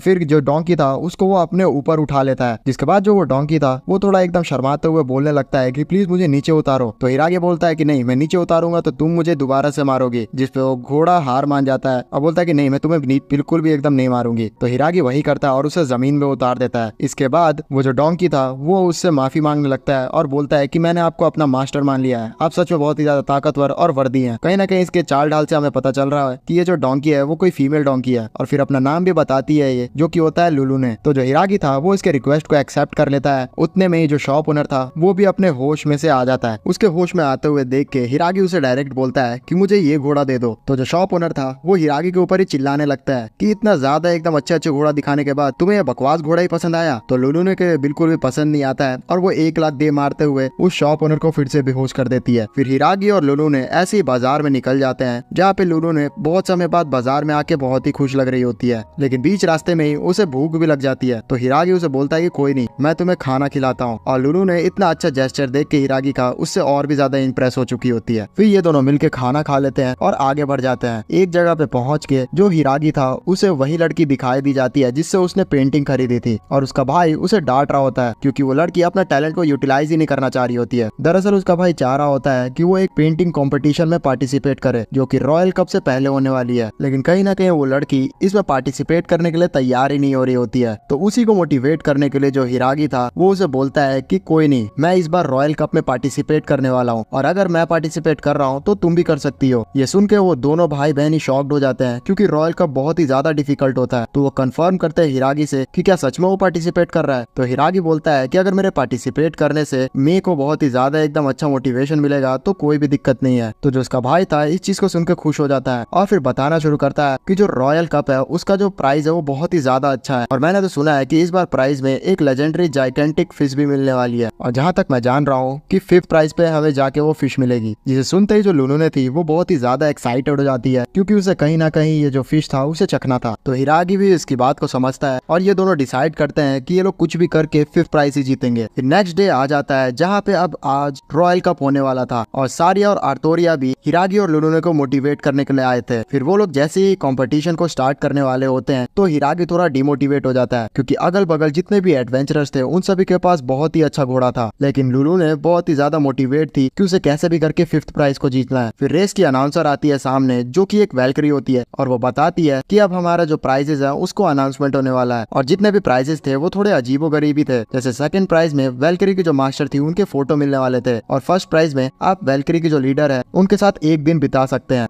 लेकिन सारे जितने भी क्राउड थे वो इस प्राइस को सुनते ही एकदम एक्साइटेड हो जाते हैं। जो लुलू ने थी वो हिरागी को याद दिलाती है कि सारे प्राइस बकवास है, हमें बिल्कुल भी अपने सैल्मन फिश से ध्यान नहीं भटकाना है, हमें 5th प्राइज ही जीतना है। तो हिरागी भी इसमें हामी भरता है। फिर हमें रूल बताया जाता है इस जगह पे जहाँ इन सभी को इसी ग्राउंड से बाहर निकलना है और फिर बाहर से ही एक राउंड लेके दोबारा इसके अंदर आ जाना है। इस रेस के अंदर तुम लोग वेपन का भी यूज कर सकते हो और किसी भी तरीके का रूल नहीं है। इसी के साथ मेन गेट ओपन हो जाता है और जो अनाउंसर थी वो रेस को स्टार्ट कर देती है। इसी अनाउंसमेंट के साथ जितने भी एडवेंचरर्स थे वो तेजी से एकदम भागना शुरू कर देते हैं, लेकिन कुछ यहाँ एडवेंचरर्स डियर हॉर्सेस के साथ भी आए हुए थे। और जैसा कि हम लोग जानते हैं कि जो डियर हॉर्सेस हैं वो आवाज से भी मारे जाते हैं, तो वैसा ही होता है, उन सारे डियर हॉर्सेस का जान वहीं पे चला जाता है और ये सारे एडवेंचरर्स स्टार्टिंग में ही डिस्क्वालीफाइड हो जाते हैं। जो हिरागी था उसकी लुलू ने भी बिल्कुल भी भाग नहीं रही थी और वो बहुत ही स्लो थी। तो हिरागी पूछता है लुलू ने से कि आखिरकार क्या रीजन है। तो लुलू ने उसे बताती है कि मैं बहुत ही ज्यादा एक्साइटेड थी उस स्वादिष्ट सा जाइकेंटिक फिश को खाने के लिए, इसी चक्कर में मैंने ब्रेकफास्ट ही नहीं किया। है और अभी मेरे शरीर में बिल्कुल भी एनर्जी नहीं है। तो हिरागी थोड़ा टेंशन में आ जाता है और डिसाइड करने लगता है कि अब उसे क्या करना चाहिए। लेकिन फॉर्चुनेटली उसे अपने इन्वेंट्री में से फ्रूट ऑफ इवोल्यूशन का एक चार्ट मिल जाता है। तो फिर उसके बाद वो लुलुने को फ्रूट ऑफ इवोल्यूशन खिलाता है और उसे बोलता है कि चलो अब दौड़ो। दूसरी तरफ जितने भी एडवेंचरर्स थे उन्होंने तो अपना रेस स्टार्ट कर दिया था और उन सभी के सबसे आगे में एक समन वुल्फ विसल थी और उसके पास ऐसी टेक्निक थी कि वो वुल्फ को भी बुला सकती है और वो ऐसा ही करती है और सारे पीछे आ रहे एडवेंचरर्स को वुल्फ से टकरने के लिए छोड़ देती है। उन सारे वुल्फ्स को देख के जितने भी एडवेंचरर्स थे उन्होंने हार मान लिया था, क्योंकि वो वुल्फ ए रैंक के होने के बावजूद बहुत ही ज्यादा एकदम ताकतवर भी थे। जो वैल्किरी अनाउंसर थी वो भी ये देख के समझ चुकी थी कि अब रेस में कुछ भी मजा नहीं रह गया, इसलिए यहाँ सारे एडवेंचरर्स को डिस्क्वालीफाइड कहने वाली थी। लेकिन उतने में ही लुलुने जो थी वो आते हुए दिखाई जाती है और अचानक से उसके अंदर बहुत ही ज्यादा एकदम ताकत आ चुकी थी और वो इतने तेजी से भागते हुए आ रही थी कि हिरागी को भी एकदम संभालने में दिक्कत हो रहा था। ये सारा ब्रॉडकास्टिंग सारे लोग आराम से देख रहे थे दूर से और आर्तोरिया और सारिया पूरी तरीके से एकदम मोटिवेट कर रही थी हिरागी को। हिरागी समझा रहा होता है लुलुने को कि इतने तेज तुम भागोगी तो मुझे मोशन सिकनेस हो जाएगी, लेकिन लुलुने बोलती है कि तुमने अभी मुझे फ्रूट ऑफ इवोल्यूशन खिलाया है, उस वजह से मैं बिल्कुल भी धीरे नहीं भाग सकती हूँ। भागते भागते जो लुलुने थी वो उसी जगह आ जाती है जहाँ सारे वुल्फ्स ने घेर के रखा था एडवेंचरर्स को और एडवेंचरर्स देखते हैं कि पीछे से ये लुलुने जो कि एक डोंकी है वो भागते हुए आ रही थी। तो वो बोलते हैं कि इसे आगे जाने दो, क्योंकि वैसे भी वुल्फ का फेवरेट खाना डोंकी होते हैं। लेकिन लुलुने थोड़ी सी सरप्राइज कर देती है इन सभी को और एक बहुत ही बड़ा जंप लगाती है और वो बोलती है कि कोई भी मुझे नहीं रोक सकता। वो इतना बड़ा जंप लगाई थी कि वो सीधा जाके सारे वुल्फ के झुंड में गिरती है और उसके इम्पैक्ट से सारे वुल्फ वहीं पे मारे जाते हैं। तो इन सारे वुल्फ की जो मास्टर थी वो अपने हेड वुल्फ को बोलती है कि जाके उस डोंकी के ऊपर अटैक करो, लेकिन लुलुने यहाँ पे किसी का भी बात सुनने के लिए तैयार नहीं थी। वो उस वुल्फ के सीधा नाक पे दे मारती है जिससे वुल्फ वहीं पे ढेर हो जाता है। इन सारे दृश्य को देख के सारे एडवेंचरर पूरी तरीके से एकदम लुलुने से डर चुके थे और वो बोलते हैं कि हमारे पास इतना ताकत नहीं है कि हम इतने खतरनाक डोंकी से लड़ सके, इसलिए वो सारे लोग हार मान लेते हैं। तो जो वैल्किरी थी वो इस पूरे के पूरे रेस को खत्म करने वाली थी, लेकिन हिरागी बोलता है कि हम अभी भी रेस में हैं और फिर इसी के साथ लुलुने और हिरागी रेस को कंप्लीट करते हैं। लेकिन इन सभी को पता चलता है कि गलती से ये लोग जोश जोश में फर्स्ट आ चुके हैं। सारे जितने भी लोग थे आर्तोरिया, सारिया और वो दोनों भाई बहन बहुत ही ज्यादा खुश थे इनके जीतने से, लेकिन कहीं ना कहीं लुलुने और हिरागी ये तो चाह ही नहीं रहे थे। जो भाई बहन थे उसमें से भाई बोलता है बहन को कि अब तुम्हारे पास आइडिया आ चुका है कंपटीशन में ड्राइंग बनाने का, जिसपे वो बोलती है कि हाँ अब मैंने सोच लिया है कि मैं क्या बनाऊंगी। फिर सीन शिफ्ट होता है और हम लोग लुलुने को रोते हुए देखते हैं कि अरे यार मैंने यहाँ पे सब चीज एकदम खराब कर दिया, मैंने कितने अच्छे से सोचा था कि मैं 5th आऊंगी, अब तो मैं यहाँ पे गलती से फर्स्ट आ चुकी हूँ, अब मुझे वो स्वादिष्ट सा फिश खाने को नहीं मिलेगा। फिर भी जो हिरागी था उसे शांत कराने की कोशिश कर रहा था कि अरे कोई बात नहीं, हम तो यहाँ पे जीत गए ना, लेकिन फिर भी लुलुने तैयार ही नहीं थी मानने के लिए। लुलुने को इतना ज्यादा सैड देख के हिरागी उसे बोलता है कि अरे तुम इतनी ज्यादा एकदम टेंशन में क्यों लग रही हो, हम लोग आराम से अपना जितना भी अलग अलग कंपटीशन है उसमें पार्टिसिपेट करेंगे और कहीं ना कहीं बहुत ही ज्यादा स्वादिष्ट खाना हमें मिल ही जाएगा, तुम टेंशन मत लो। तो लुलुने बहुत ही ज्यादा इमोशनल होते हुए हिरागी को हक कर लेती है। उतने में हिरागी नोटिस करता है कि लुलुने चमक रही है और वो चमकते चमकते ही वहाँ से डिसअपियर होना शुरू हो जाती है। उतने में जो सारिया और आर्तोरिया थे वो भी इस जगह पे आ जाते हैं और वो देखते हैं कि हिरागी के सामने एक छोटी सी लड़की बिना कपड़ों के लेटी हुई है जो कि लुलुने होती है और वो जाके हिरागी को हक कर लेती है। हिरागी को ये चीज समझ ही नहीं आ रहा था कि उसकी 2 बीवियों के सामने ये तीसरी कौन सी लड़की आगे जो उसे हक कर रही है। आर्तोरिया ऐसे सीन को देख के हिरागी के सामने उसे बहुत ही गुस्से में पूछती है कि आखिरकार तुमने लुलुने के साथ क्या किया। हिरागी उसे समझाने की कोशिश कर रहा होता है कि अरे यार यहाँ पे वो सब नहीं है, लेकिन आर्तोरिया उसे एक जोरदार मुक्का दे मारती है। तो हिरागी रोते रोते उसे बताता है कि लुलुने जो यहाँ पे फ्रूट ऑफ इवोल्यूशन खाया उस वजह से वो एक लड़की बन गई है, लेकिन आर्तोरिया के लिए ये सब नया था, इसलिए वो ये चीज बोलती है कि अरे यार तुम कुछ नया अच्छा सा स्टोरी तो बना लेते, तुम यहाँ क्या बकवास कर रहे हो। लेकिन सारिया स्टैंड लेती है हिरागी का और उसे बोलती है कि ये सच बोल रहा है और फिर अपने असली गोरिल्ला वाले रूप में आ जाती है, जिसे देख के जो आर्तोरिया थी वो बहुत ही ज्यादा एकदम डर जाती है और सारिया उसे बताती है कि पहले वो भी ऐसी ही गोरिल्ला हुआ करती थी, लेकिन फ्रूट ऑफ इवोल्यूशन खाने की वजह से वो अब एक इंसान में तब्दील हो गई है और वही सीन चीज लुलुने के साथ भी हुआ है, इसलिए तुम हिरागी को माफ कर दो। तो आर्तोरिया कुछ देर सोचती है और फिर उसके बाद हिरागी को 20 मिनट रुकने के लिए बोलती है और लुलुने को लेके सीधा एक शॉप में चले जाती है और फिर उसके बाद एक उसे बहुत ही सुंदर सा जो ड्रेस था वो दिला देती है। जो हिरागी था उसे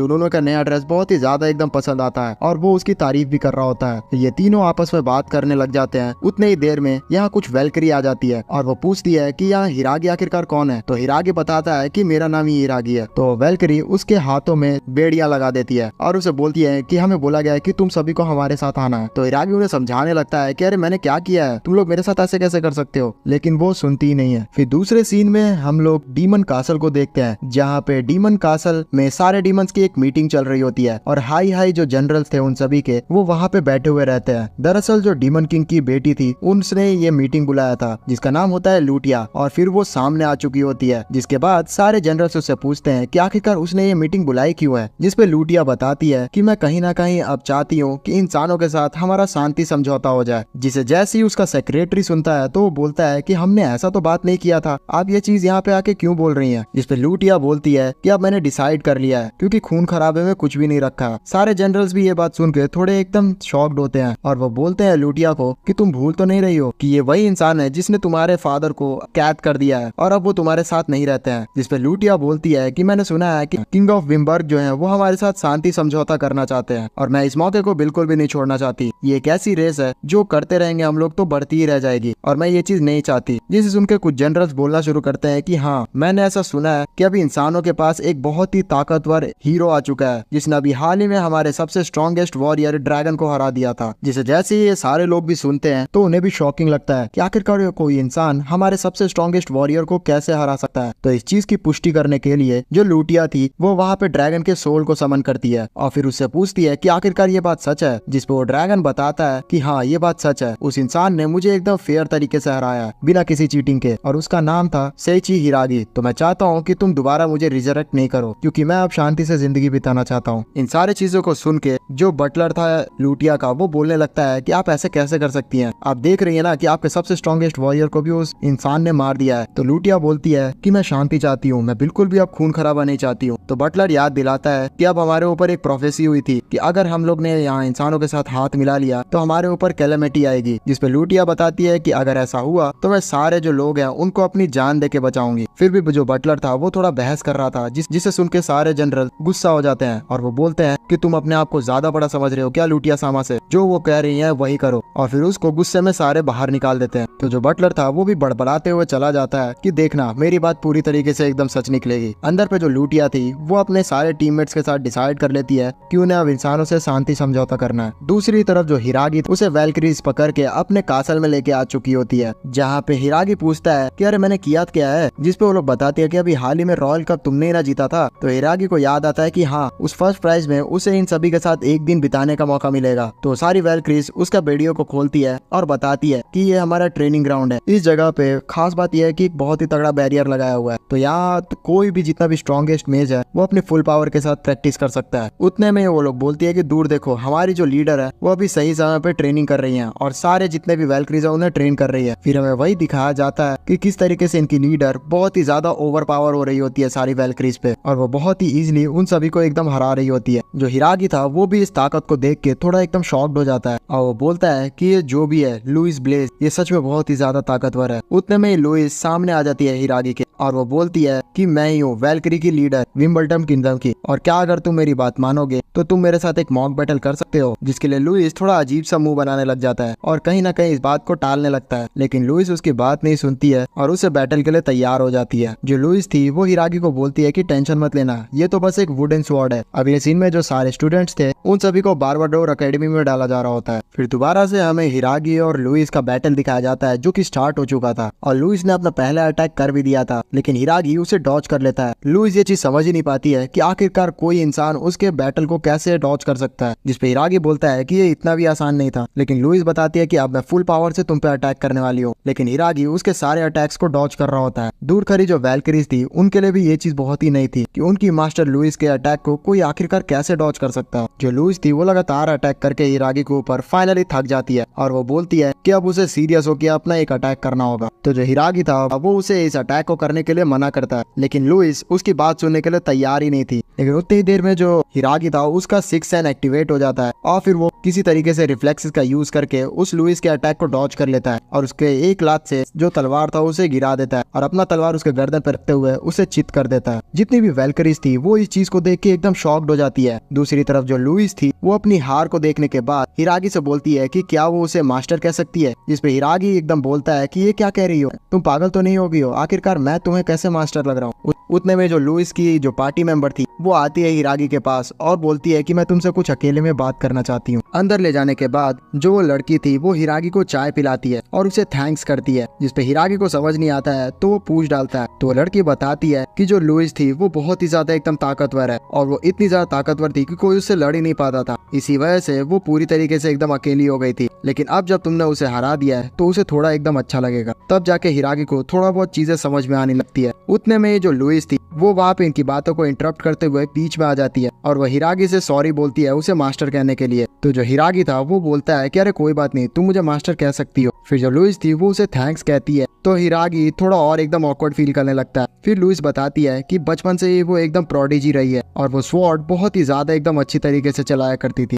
जैसे जैसे वो बहुत ही ज्यादा स्ट्रांग होते गए और बड़ी होते गई, सारे लोग उससे डरने लग गए और कोई भी उससे फाइट करना नहीं चाहता था, जिसकी वजह से वो सभी लोग के सामने स्ट्रांग बन गई थी। फिर वो बोलती है हिरागी को कि आज जो कुछ भी वो अच्छा फील कर रही है उसका वजह हिरागी ही है। उसकी बातों को सुन के हिरागी फील करता है कि हाँ, अकेले रहना तो सच में बहुत ही ज्यादा एकदम बेकार है। फिर हिरागी इजाजत दे देता है लुइस को कि वो उसे मास्टर बुला सकती है। तो जिसके बाद जो लुइस थी बोलती है कि प्लीज मेरा अच्छे से ख्याल रखिएगा मास्टर, जिसपे हिरागी शर्मा जाता है और उसे बोलता है कि उसके पास ज्यादा कुछ नहीं है उसे सिखाने के लिए। तो लुइस उसे बोलती है कि आप टेंशन मत लीजिए, मैं दूर से ही आपको ऑब्जर्व करूंगी और आपसे काफी सारी चीजें सीख लूंगी। उतने में जो मेड थी वो वहाँ पे चिल्लाते हुए आती है और लुइस उसे पूछती है कि आखिरकार क्या हुआ, जिसपे मेड बताती है कि किंग के ऊपर किसी ने अटैक कर दिया है। तो सारी वैल्क्रीज ये सुन के एकदम हड़बड़ाने लग जाती है और जो लुइस थी वो हिरागी को बोलती है कि मास्टर आप अब घर के लिए लौट जाइए। जिसे सुन के जो हिरागी था वो मन में सोचने लगता है कि क्या मैं इस मौके को ऐसे ही छोड़ दूं और घर चले जाऊं आराम से, लेकिन नहीं, ऐसा तो मैं बिल्कुल भी होने नहीं दूंगा। जिसके बाद जो हिरागी था वो अपना वर्ल्ड विजन को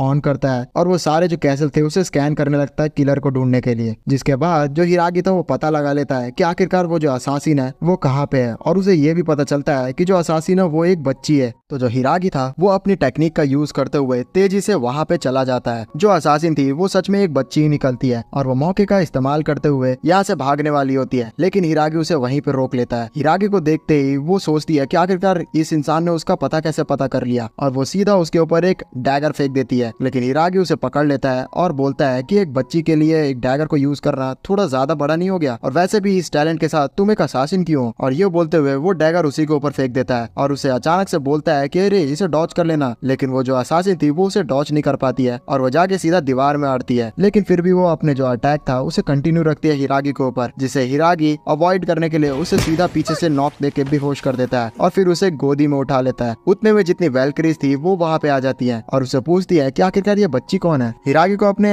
वर्ल्ड विजन के चक्कर में उस ये भी पता चल गया था कि ये जो लड़की है वो किसी के द्वारा स्लेव बना दी गई है, इसी वजह से ये उसका कहा हुआ बिल्कुल भी मना नहीं कर सकती है। हिरागी बताता है सारी वैल्क्रीज को कि यही लड़की असासिन है, जिसे वो वैल्क्रीज भी मानने के लिए तैयार नहीं होती है। लेकिन फिर हिरागी को थोड़ा जोर देते हुए देख के वो सारी लोग इंटरोगेट करने के लिए इससे तैयार हो जाती हैं। फिर वैल्क्रीज बोलती हैं कि हिरागी, हमने तो तुम्हें कहा था ना कि तुम घर चले जाओ, तो तुम रुके क्यों थे यहाँ? तो हिरागी बोलता है कि मुझे कहीं ना कहीं किंग की चिंता हो रही थी, आखिरकार वो अभी कैसे हैं? जिसपे वैल्क्रीज बताती है कि ये जो बच्ची है इसने बहुत ही ज्यादा दिमाग लगा के किंग को एक कर्स डैगर से मार दिया है और वो अब इंटरनल स्लम्बर में चले गए हैं, यानी कि वो अब कभी भी उठेंगे नहीं। ये सारी बात को बताने के बाद जो वैल्क्रीज थी वो एकदम रोने लग जाती है, क्योंकि अभी तक किसी ने भी इस कर्स का इलाज खोजा ही नहीं था। जिसे देखकर जो हिरागी था सोचने लगता है कि मैंने असल में जो आर्तोरिया है उसके भी कर्स को थोड़ा उल्टा कर दिया था, क्या मैं यही चीज किंग के साथ भी कर सकता हूँ? और ये सोच के वो वैल्क्रीज को बोलने लगता है कि प्लीज मुझे किंग के पास ले चलो। तो उसका बातों को सुन के जो वैल्क्रीज थी वो डायरेक्टली उसे किंग के पास लेके आ जाती है, जहाँ पे जैसे ही हिरागी किंग को देखता है तो वो एकदम शॉक्ड हो जाता है, क्योंकि ये वही आदमी होता है जो कि उसे बार में मिला था और उसकी हालत सच में बहुत ही ज्यादा एकदम नाजुक थी। उतने में ही वहाँ एक हाई एल्फ वाला मेज भी आ जाता है जो कि लुइस का भाई होता है, कि इनके किंग का मैजिकल हेड होता है, और वो हिरागी के सामने सर झुका देता है और वो रिक्वेस्ट करने लगता है कि हिरागी, अगर तुम्हारे पास कोई भी टेक्निक है तो प्लीज हमारे किंग को ठीक कर दो, क्योंकि मैंने अपने फुल पावर से इनकी वुंड को हील तो कर दिया है लेकिन इनका कर्ज बढ़ते ही जा रहा है। उसे इस तरीके से सर को झुकाते हुए देख के हिरागी उससे बोलता है कि अरे प्लीज अपने सर को ऊपर करो, मैं यहाँ पे तुम लोगों की मदद ऐसे ही कर दूंगा। फिर हिरागी काम पे लग जाता है किंग को बचाने के लिए और एक ऐसा स्पेल को बनाने का ट्राई करने लग जाता है जिससे वो किंग के कर्ज को ठीक कर सकता है। दरअसल हिरागी के पास एक ऐसी टेक्निक भी थी जिससे वो अलग अलग जादू कर सकता है और कोई जादू तो क्रिएट भी कर सकता है। इसलिए वो याद करने लग जाता है उस स्पेल को पढ़ते हुए कि किस तरीके से वो एक नया स्पेल को बना सकता है, और उसे बस यही दिमाग में आ रहा होता है कि गेट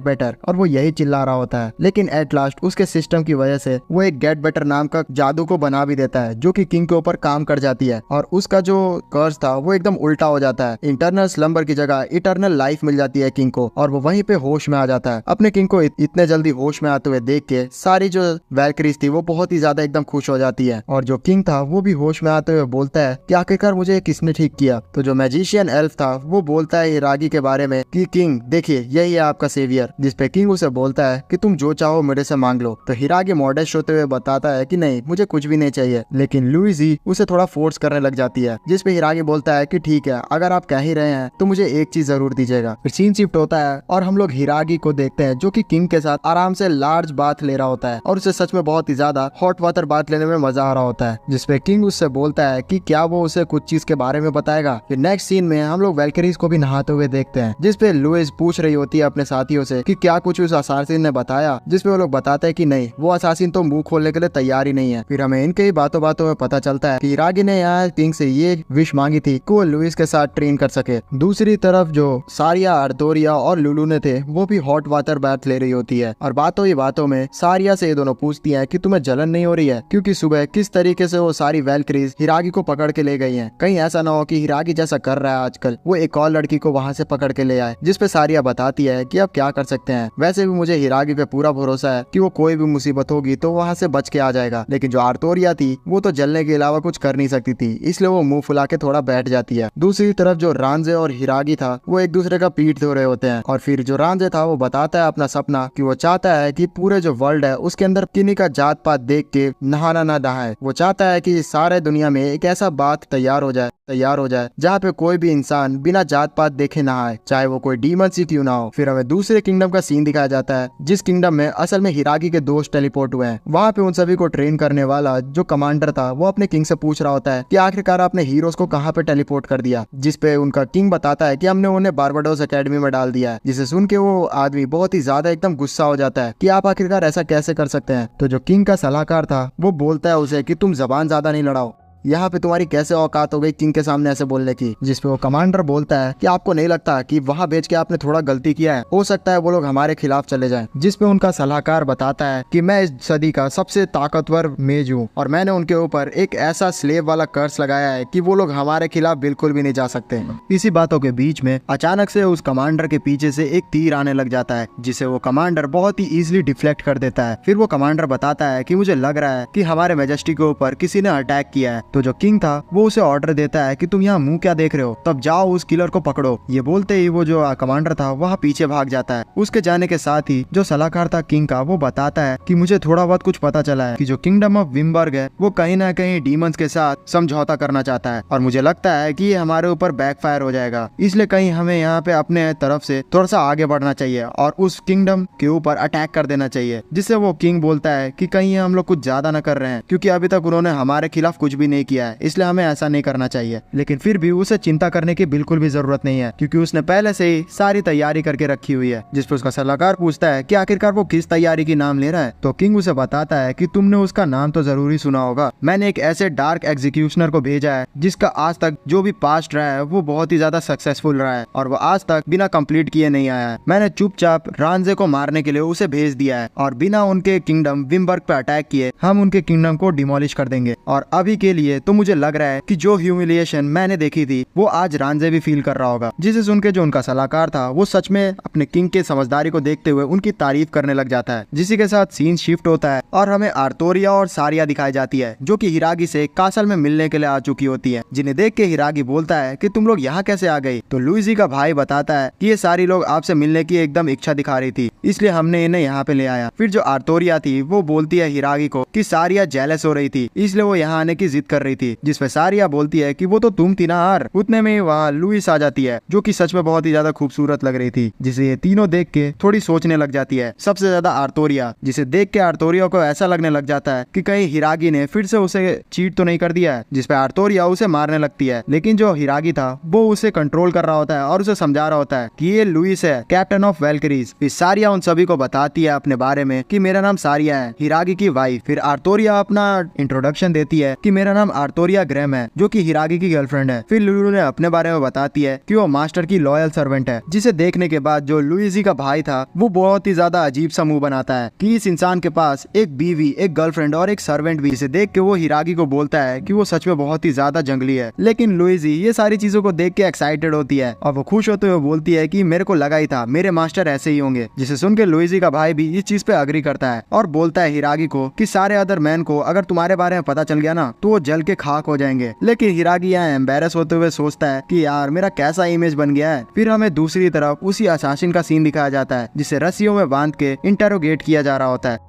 जो लॉर्ना का टॉर्चर था उसे देखने के लिए लुइजी और हिरागी भी आ चुके होते हैं और लॉर्ना यहाँ बहुत ही ज्यादा टॉर्चर करने के लिए तैयार हो रही होती है उस लड़की को। लेकिन फिर भी वो लड़की अपना कुछ भी मुंह नहीं खोल रही होती है। तो लास्ट में लॉर्ना उसे बोलती है कि लगता है कि अब मुझे फाइनल मूव करना ही होगा। तो लुइजी भी चिंता में आ जाती है और फिर वो बोलती है कि कहीं तुम वो तो नहीं करने वाली, जिससे हिरागी भी टेंशन में आ रहा होता है कि आखिरकार ये करने क्या वाली है। लेकिन फिर जो लॉर्ना थी वो उसके सामने बहुत ही टेस्टी एकदम खाना लेके आ जाती है, जिसको वो उस लड़की को दिखाते हुए बोलती है कि ये टेस्टी खाना मैं तुम्हें खाने नहीं दूंगी अगर तुम मेरे को सवाल का जवाब नहीं देती हो तो। और उसके सामने से ही वो खाना खाना शुरू कर देती है, जिस चीज को देख के जो लुइजी और हिरागी थे उनका भी अजीब सा मुंह बन जाता है। और फिर कंट्रोल ना करते हुए जो लुइजी थी वो अंदर आ जाती है और फिर उसके बाद लॉर्ना को डांटने लगती है कि आखिरकार ये क्या कर रही हो तुम, इस वजह से अब मैं तुम्हारा जो रात का डिनर है वो कैंसिल करने वाली हूँ। जैसे सुन के लॉर्ना बहुत ही ज्यादा एकदम गुस्सा हो जाती है। फिर हिरागी वो जो लड़की थी उसका सारा जो बंधन था उसे खोल देता है और फिर उसके बाद उसे खाने के लिए कुछ देता है और उसे बोलता है कि तुम जितना चाहो उतना खा सकती हो। फिर जो लुइजी थी उसके गर्दन पे एक बंधा हुआ ब्रेसलेट को दिखाती है, जो कि असल में एक स्लेव कॉलर होता है और इसको जो भी पहन लेता है वो अपने मालिक का कहा हुआ बिल्कुल भी नहीं मना कर सकता है। इसी वजह से लड़की अभी तक कुछ भी नहीं जवाब दे पा रही थी। तो फिर हिरागी बोलता है लुइजी से अगर तुम्हें यही चीज पता थी तो तुमने लॉर्ना को इसे टॉर्चर करने क्यों बोला, जिसपे लुइजी बोलती है अरे यार मुझे अभी पता चला। लेकिन फिर भी हिरागी यहाँ सोच रहा होता है कि किस तरीके से इस कॉलर को हम लोग आजाद कर सकते हैं। लेकिन वो लड़की बताती है कि नहीं, हम यहाँ पे इस कॉलर को बिल्कुल भी आजाद नहीं कर सकते हैं और वो अपने हाथ से उस कॉलर को हटा के भी दिखाती है, जिसकी वजह से उसे बहुत ही तगड़ा एकदम शॉक लगता है। जो हिरागी था वो ये चीज देख के बहुत ही ज्यादा उसके लिए दया फील करता है और बोलता है ये तो सच में बहुत ही ज्यादा क्रूएलिटी है, कोई किसी के साथ ऐसा कैसे कर सकता है, हमें सच में इसके लिए कुछ ना कुछ करना ही रहेगा। इसी बातों के बीच में ये लड़की अपना नाम भी बता देती है, जो कि होता है ओलिगा। दूसरी तरफ जो दूसरा किंगडम का राजा था जिसने ओलिगा को मारने के लिए भेजा था रांझे को, वो ये जान जाता है कि ओलिगा अपने मिशन में फेल हो चुकी है और वो बहुत ही ज्यादा एकदम गुस्सा कर रहा होता है, जिस पे उसका सलाहकार उसे चिंता न करने के लिए कह रहा होता है, क्योंकि उन्होंने ओलिगा के गर्दन पे एक स्लेव कॉलर बांध दिया था, जिसकी वजह से वो चाहकर भी उनके बारे में उन सभी को नहीं बता पाएगी और अब उनके पास बस एक ही चीज बचेगा कि ओलिगा अपने आप को मार ले। जिसे सुन के थोड़ा किंग चैन की सांस लेता है, क्योंकि वो नहीं चाहता था कि प्लान पूरा होने से पहले उसकी सच्चाई दूसरे राजाओं को पता चल जाए, वरना दोनों किंगडम्स के बीच में बहुत ही बड़ी जंग हो सकती है। दूसरी तरफ जो उस राजा का जनरल था वो प्रैक्टिस करते हुए अपने से ही सवाल कर रहा होता है कि आखिरकार वो क्या कर रहा है जीवन में, वो राजा का हिफाजत तो कर रहा है या फिर वो किंगडम की हिफाजत कर रहा है। फिर हमें रात का सीन दिखाया जाता है जहाँ पे जब राजा के ऊपर किसी ने हमला किया था तो वही जनरल उस किलर के पीछे भाग गया था और एक जगह पहुंचने के बाद वो उससे वो किलर भी मिल गया था। फिर जो जनरल था उसे बोलता है कि आखिरकार तुम ऐसा क्यों कर रहे हो, तुमने राजा के ऊपर हमला क्यों किया, जिस पे वो आदमी बोलता है कि मैं जानता था कि ग्रेट जनरल यहाँ पे जरूर आएंगे, लेकिन मैं तुम्हें बता दूं कि वो जो किंग है वो बिल्कुल भी अच्छा आदमी नहीं है। मैं केओस मचाने के लिए इस कंट्री में उसे नहीं मार रहा था, मैं तो बस एक बदला लेना चाहता था, क्योंकि काफी समय पहले उसने एक डीमन बच्ची को मार दिया था और उसे बहुत ही बुरी तरीके से बिना मतलब के उसने मारा था। उसी चीज का बदला मैं उससे लेना चाहता हूँ। वहाँ पे उसकी कोई भी गलती नहीं थी, वो तो बेचारी बस एक फूल बेचने वाली थी। तभी हमें उसकी स्टोरी दिखाई जाती है जहाँ पे वो जो डीमन गर्ल थी वो आराम से बस अपना फूल बेच रही थी, लेकिन इस किंगडम के सोल्जर वहाँ आके उसे जान से मार देते हैं। दूर खड़ा जो वो शिन था जिससे आज हमारा जनरल लड़ रहा है वो भी इस चीज को देख रहा था और कहीं ना कहीं वो इस डीमन से प्यार करने लगा था। लेकिन जब वो चले जाते हैं सोल्जर्स उसे मार के तो वो कसम खाता है कि वो बदला लेके रहेगा। इसी चीज के लिए वो आज उस राजा को मारना चाहता है, लेकिन पता नहीं क्यों इस स्टोरी को सुनने के बाद भी जो जनरल था वो अपने कर्म से बंधा हुआ था, इसलिए वो बोलता है कि मैं चाह के भी तुम्हें नहीं छोड़ सकता, तुमने किंग के ऊपर हमला किया है। तो शीन उसे बोलता है कि मुझे लगा नहीं था द ग्रेट जनरल अभी भी एक पपेट होगा। इस चीज को सुन के वो जनरल बहुत ही ज्यादा गुस्सा हो जाता है कि मैं किसी का पपेट नहीं हूँ, मैं बस हमारी मातृभूमि को बचाना चाहता हूँ। और और मैं तुम्हें दोबारा से मौका दे रहा हूँ कि हाँ तुम सरेंडर कर दो। लेकिन शिन सरेंडर करने के लिए तैयार ही नहीं होता है और इन दोनों के ऊपर एक दूसरे का वार लगना शुरू हो जाता है। दोनों की टेक्निक्स बहुत ही अच्छी रहती है और एक दो तीर तो जाके जनरल को लग भी जाता है। एक समय ऐसा आता है जब बहुत सारी तीर जनरल के ऊपर जा रही होती है और शिन बहुत ही खुश था कि उसने सीक्रेट टेक्निक का यूज करते हुए द ग्रेट जनरल को हरा दिया। लेकिन ग्रेट जनरल अपनी कॉन्करर ब्लास्ट का यूज करते हैं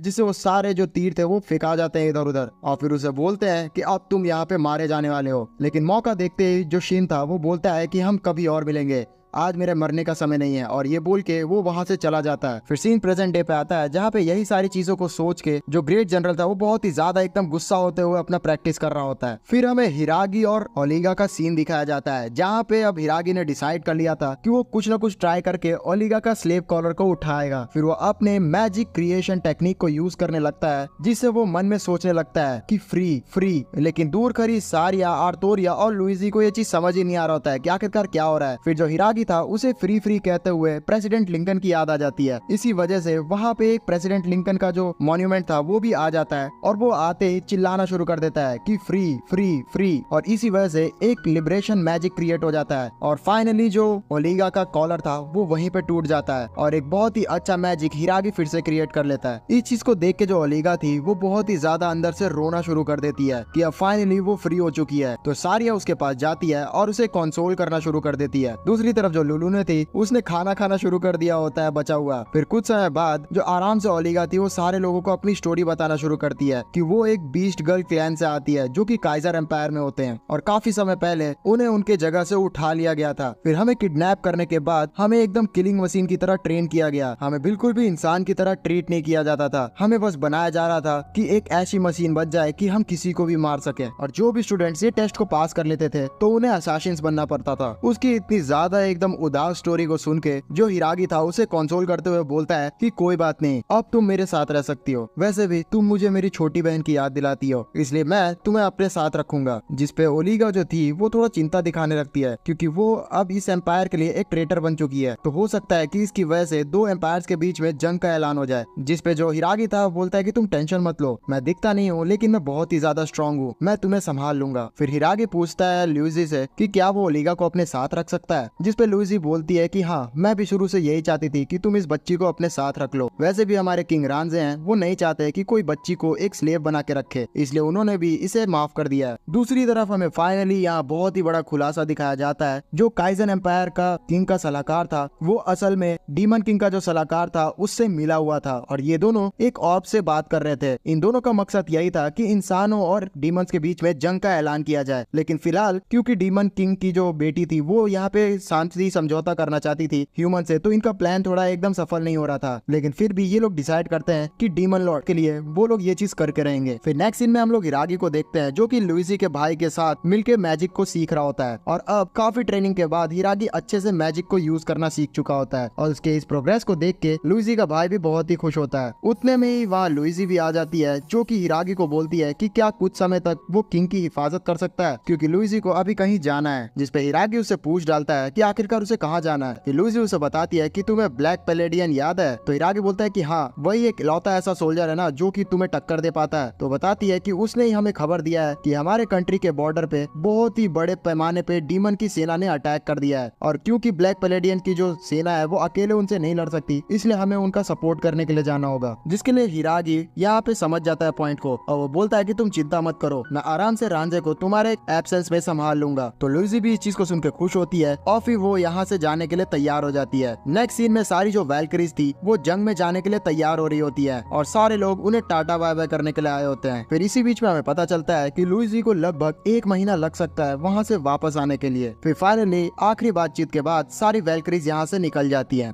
कुछ समय बीतता है और हम लोग हिरागी को बहुत ही परेशान देख रहे होते हैं क्योंकि लगातार ट्रेन करने की वजह से उसके पास अलग अलग स्किल्स आए जा रहे होते हैं और वो इस चीज से परेशान हो रहा होता है कि वो कोई भी मैजिक को मास्टर करने से पहले बहुत ही ज्यादा ओवर पावर हो चुका है, तो वो कभी भी नॉर्मल लाइफ नहीं जी पाएगा। पता नहीं यार, मेरे को तो एक चीज समझ में नहीं आता है कि ये सारे स्टोरीज में इन लोग को ओवर पावर तो बना देते हैं लेकिन इन लोग को नॉर्मल लाइफ जीनी रहती है। हो सकता है कुछ वजह हो इसके पीछे का, लेकिन मुझे इसका लॉजिक समझ में नहीं आता है क्योंकि नॉर्मल लाइफ तो यार ये लोग पिछले जिंदगी में भी जी रहे थे एकदम कुत्ते हफ्ते की जिंदगी, इस जिंदगी में इन्हें मौका मिला एकदम हीरो बन के रहने का तो रहे ना यार, लेकिन पता नहीं। उसी बीच वहाँ पे जो गिल्ड मास्टर गसल था वो भी आ जाता है और वो हिरागी की तारीफ करता है कि वो सच में बहुत ही मेहनत कर रहा है। जिसपे हिरागी उनसे पूछता है कि आप यहाँ पे क्या कर रहे हैं, जिसपे गसल बताता है कि वो किसी मकसद से किंग से मिलने आया है। दरअसल होली में जो बारनाबस यहाँ पे आए हुए हैं और वो किंग से मिलना चाहते हैं, जो कि बारबाडोस एकेडमी के प्रिंसिपल भी हैं। लेकिन हिरागी इनके बारे में कुछ जानता ही नहीं था, इसलिए जो लुइजी का भाई था वो बहुत ही गुस्सा हो जाता है और वो बोलता है कि तुम ग्रेट होली मेज बारनाबस को नहीं जानते हो। ये इकलौते ऐसे मेज हैं जिन्होंने सारे तरीके के जो जादू हैं उनको मास्टर किया हुआ है और वो दरअसल बहुत ही बड़ा एकदम फैन होता है इनका और वो इनकी बहुत ही तारीफ करने लग जाता है। जिसपे जो बारनाबस थे वो उसकी भी तारीफ करते हैं और बोलते हैं कि मैं भी तुम्हें जानता हूँ। जिसे सुन के वो एकदम मनमुग्ध हो जाता है और बोलता है कि यार मेरे जीने का मकसद आज पूरा हो गया है। फिर नेक्स्ट सीन में ये सारे लोग किंग के पास पहुंच जाते हैं, जहाँ किंग गसल की तारीफ कर रहे होते हैं, जिसे सुन के हिरागी को थोड़ा अजीब लगता है। उतने में वहाँ बारनाबस आ जाते हैं और वो किंग को बोलते हैं कि मैं तुमसे कुछ बात करना चाहता हूँ। बारनाबस को देखते ही जो किंग था वो वहाँ से नीचे उतर के आता है और उन्हें मास्टर कहते हुए प्रणाम करता है। हिरागी इस चीज के लिए थोड़ा सा अजीब सा मुंह बना रहा होता है और वो पूछता है लुइजी के भाई से कि आखिरकार इन दोनों का रिश्ता क्या है। तो लुइजी का भाई बताता है कि एक समय पे जो किंग थे वो इन्हीं से ट्रेनिंग लिया करते थे, इसलिए एक तरह से जो बारनाबस है वो उनके मास्टर हुए। फिर तभी जो किंग था वो उनके लिए चेयर मंगाने लगता है, लेकिन तभी वहाँ एरिस अपनी टॉर्चर चेयर को मंगवा लेती है, जिसपे बैठ के बारनाबस को सच में बहुत ही मजा आता है। फिर जो किंग थे वो पूछते हैं कि आखिरकार आपके आने का यहाँ पे मकसद क्या है। तभी बारनाबस उसे बताते हैं कि मेरी जो अकेडमी है उसके अंदर नए स्टूडेंट्स आए हैं। तभी हिरागी पूछता है लुइजी के भाई से कि आखिरकार इनकी अकेडमी कौन है। तो लुइजी का भाई उन्हें बताता है कि ये प्रिंसिपल है बारबाडोस एकेडमी के, जो कि एक one of the greatest magic academy में से एक है। फिर बारनाबस बताते हैं कि जब से वो सारे दूसरे दुनिया के हीरोज यहाँ पे आए हैं तब से मेरे जगह पे कुछ न कुछ अजीब ही होते जा रहा है। इस चीज को सुन के हिरागी समझ जाता है कि कहीं ये सारे उसके दोस्त तो नहीं है। उतने में जो गार्ड था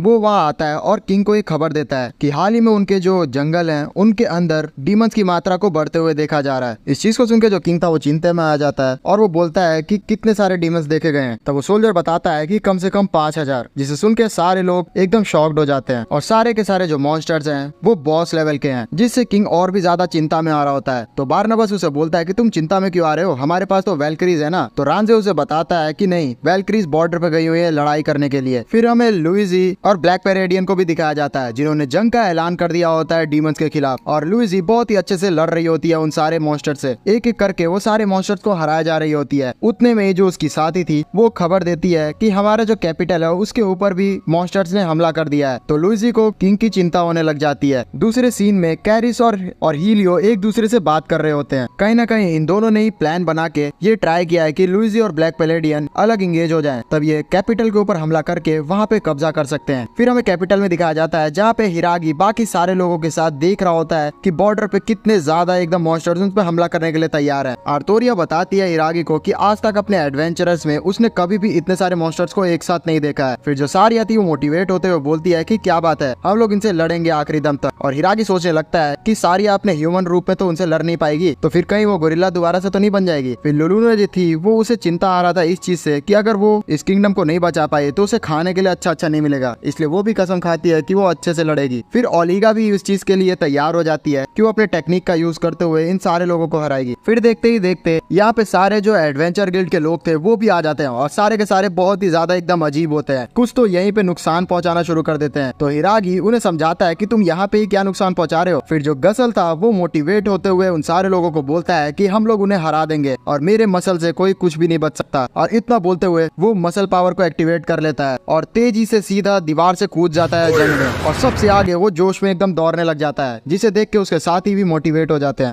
इसी बीच में जो सारिया, आर्तोरिया और लुलूने थी वो भी निकल चुकी होती है दौड़ते हुए, जिसपे हिरागी उनकी चिंता करते हुए उनके पीछे जाने के लिए तैयार होता है। लेकिन बारनाबस उसे वहीं पे रोक लेता है और बोलता है कि तुम यहीं से सारी चीजों को देखो। फिर हमें गसल को दिखाया जाता है जो अपने मसल पावर का यूज करते हुए बहुत ही इजीली सारे मॉन्स्टर्स को हराना शुरू कर देता है और उसकी पावर सच में ओवर पावर हो रही होती है अपने स्किल्स का बिना यूज किए हुए, जिसे देख के जो हिरागी था वो भी शॉक्ड होता है कि गसल सच में बहुत ही ज्यादा एकदम ताकतवर है। जिसपे बारनाबस बोलता है कि ये गिल्ड मास्टर किसी बिना रीजन के नहीं बना है। जो एरिस एरिस थी वो भी अपनी ताकत का यूज करते हुए सारे जो मॉन्स्टर्स थे उन सभी को हरा रही होती है और एक एक करके सारे एडवेंचरर्स बड़े ही अजीब तरीके से सारे मॉन्स्टर्स को हरा रहे होते हैं। मैं सारी चीजों को एक्सप्लेन नहीं करूंगा क्योंकि बहुत ही अलग अलग तरीके से सबने हराया। दूर से सारे लोग जो थे हिरागी, बार्नाबास और किंग इन सभी को अजीब तरीके से लड़ते हुए देख रहे होते हैं। कुछ ठर की टेक्निक यूज कर रहे होते हैं और कुछ अपनी पावर से लड़ रहे होते हैं। इन सभी चीजों को देख के ये लोग भी मोटिवेट हो रहे होते हैं लड़ने के लिए और बोल रहे होते हैं कि ये लोग कितने ज्यादा एकदम कूल है, लेकिन अभी तक इन्हें जरूरत नहीं पड़ा होता है जंग में उतरने के लिए। उतने में ही वहाँ कैफे का ओनर आ जाता है नोया और वो बोलता है कि मैं माफी चाहूंगा कि मैं इतना लेट हो गया। और इतना बोलने के बाद वो उस बीस्ट किंग को पलक झपकते ही एकदम इजीली काट देता है। रांजे दूर से देख के अपने दोस्त की इतनी ताकत को बोलता है कि मुझे लगा ही था एक लेजेंडरी असासिन बहुत ही ज्यादा एकदम ताकतवर होता है। हिरागी बोलता है रांजे से कि क्या वो कोई एक ऑर्डिनरी कैफे ओनर नहीं था। फिर एक एक करके सारिया भी अपनी टेक्निक को यूज करते हुए कुछ मॉन्स्टर्स को हरा रही होती है। सेम आर्थोरिया भी अपने आइस मैजिक का यूज करते हुए हरा रही होती है। लुलू ने तो इसी चीज से गुस्सा होती है कि इस किंगडम के तबाह होने की वजह से उसे खाना खाने को नहीं मिलेगा, इसलिए वो भी फुल मोटिवेटेड होती है और ओलिगा अपने असासिन स्किल्स का यूज करते हुए सारे मॉन्स्टर्स को मार रही होती है। इन सभी को देख के फाइनली जो बार्नाबास था वो भी मोटिवेट हो जाता है और वो बोलता है कि अब मेरा टाइम आ चुका है और वो एक मैजिक को क्रिएट करता है जिसका नाम होता है केओस रेन। अब तुम सभी एकदम मरने वाले हो। ये मैजिक इतना पावरफुल होता है कि सारे जो डीमंस थे वो बहुत ही बुरी तरीके से हारना शुरू हो जाते हैं,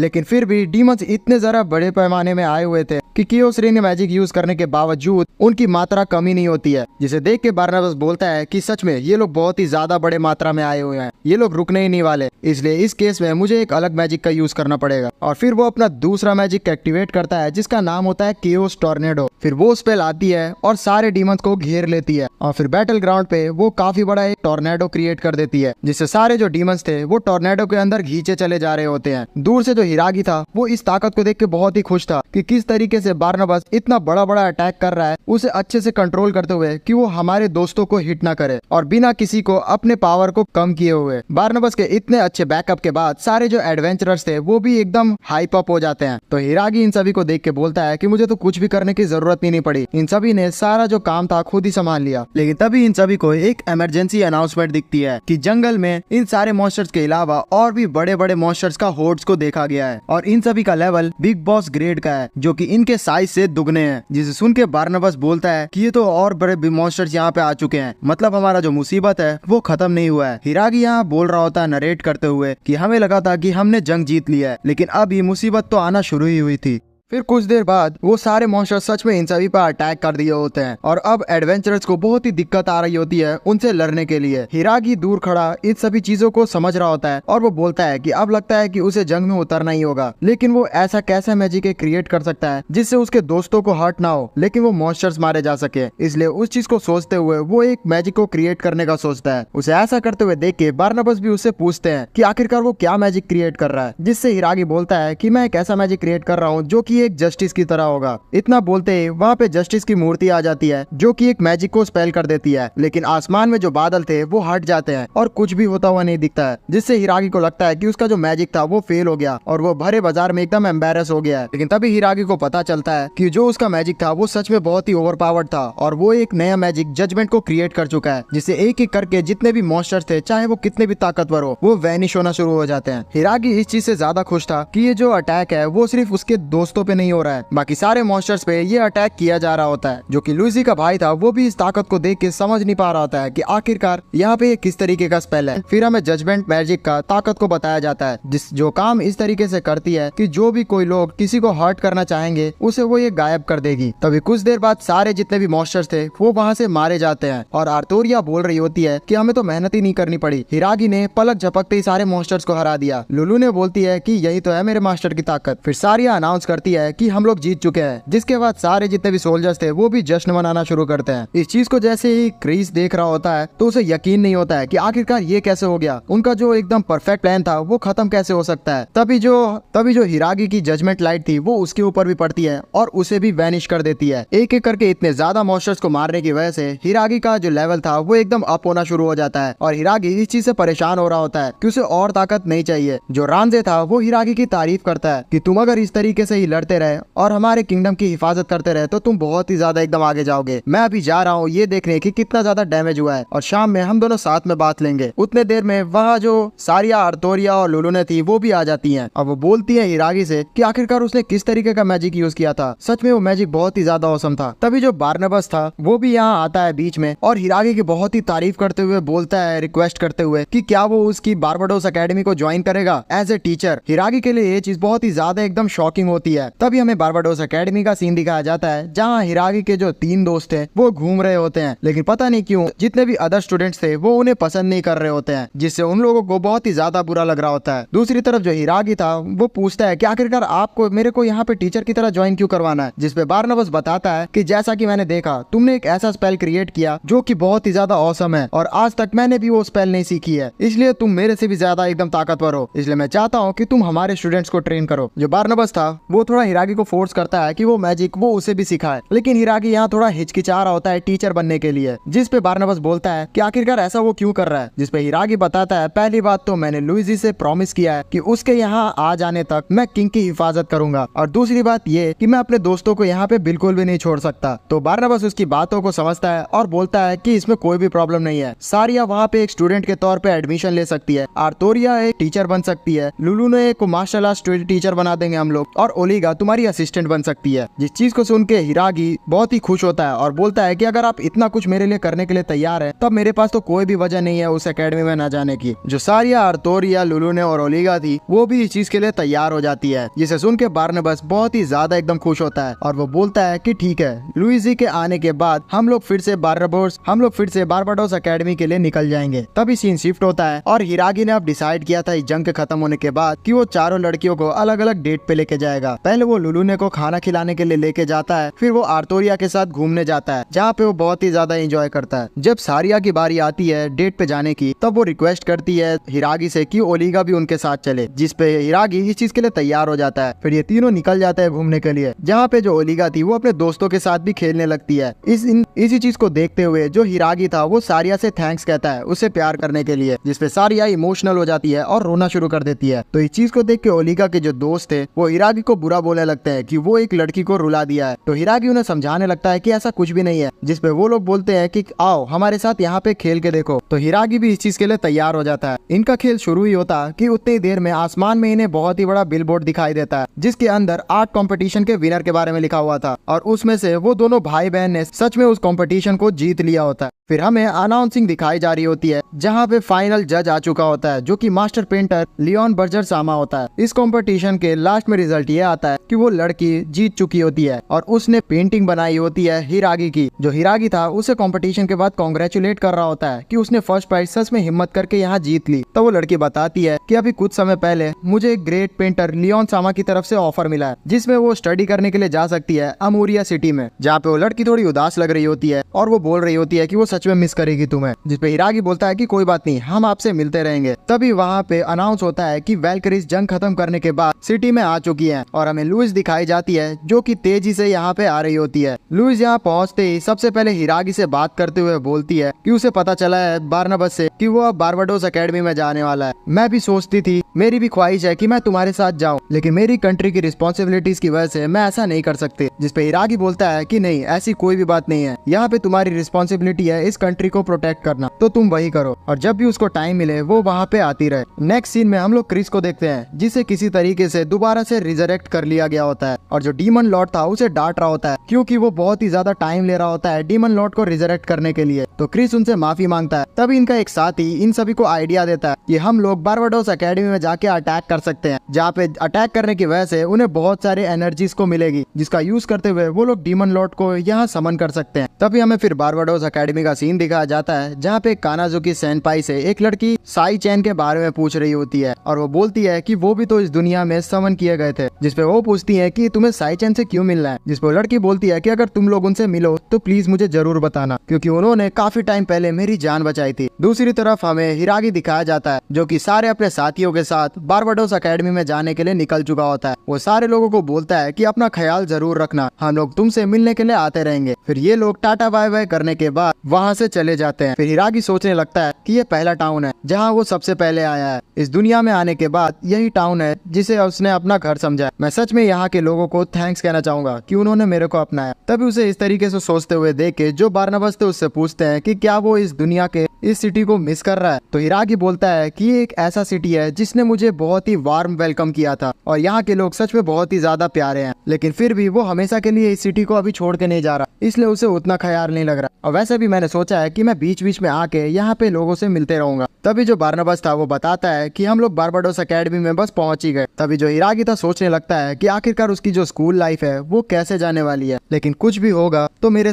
साथी लोग हैं जो कि इस चीज को संभाल लेंगे। तभी अचानक से हिरागी को महसूस होता है कि इनके कैरेज पे बहुत ही बड़ा झटका आया है और वो बाहर निकल के देखता है तो एक अजीब सा सुपर हीरो के कॉस्ट्यूम पहना हुआ आदमी इनके कैरेज के ऊपर खड़ा होता है। तो हिरागी उससे पूछता है कि आखिरकार वो कौन है। तो आदमी बोलता है कि वो उसको नहीं जानता क्या, वो हीरो ऑफ जस्टिस है जिसका नाम है गारगेंड ऑफ सर्टेन विक्ट्री। जिसे देखने के बाद हिरागी बोलता है कि लो अब मिल गया एक और अजीब इंसान। और वो बोलता है कि अब पता नहीं कि इस सिटी में मुझे कौन से तरह तरह के लोग दिखने को मिलेंगे। इसी स्टेटमेंट के साथ the fruit of evolution anime का सीजन 1 यहाँ हो जाता है खत्म। इसका सीजन 2 फॉर्चुनेटली दोस्तों अभी प्रेजेंट है और हो सके तो अगर इस एनिमे में बहुत ही तगड़ा रिस्पॉन्स आता है जल्दी तो इसका सीजन 2 भी हम लोग अपलोड कर देंगे। तो आप लोग को बिल्कुल भी इंतजार करने का मौका नहीं देंगे। तो इसलिए जल्द से जल्द हमारे चैनल को सब्सक्राइब कर दीजिए और हमारा लाइक टारगेट भी कंप्लीट कर दीजिए जो कि है 1700। और जैसे ही लाइक टारगेट कंप्लीट होगा इसका सीजन 2 हम लोग अपलोड कर देंगे। हमें इंस्टाग्राम पे फॉलो करना बिल्कुल भी मत भूलिएगा क्योंकि वहाँ हम लोग अपडेट डालते रहते हैं और वहाँ हमसे आप डायरेक्ट इंटरेक्ट भी कर सकते हैं। कमेंट करना बिल्कुल नहीं भूलिएगा और हमें सपोर्ट करना चाहते हैं तो डिस्क्रिप्शन में दिया गया UPI लिंक पे आप डोनेट कर सकते हैं या फिर हमारे मेंबरशिप को ज्वाइन भी कर सकते हैं। तब तक के लिए बाय।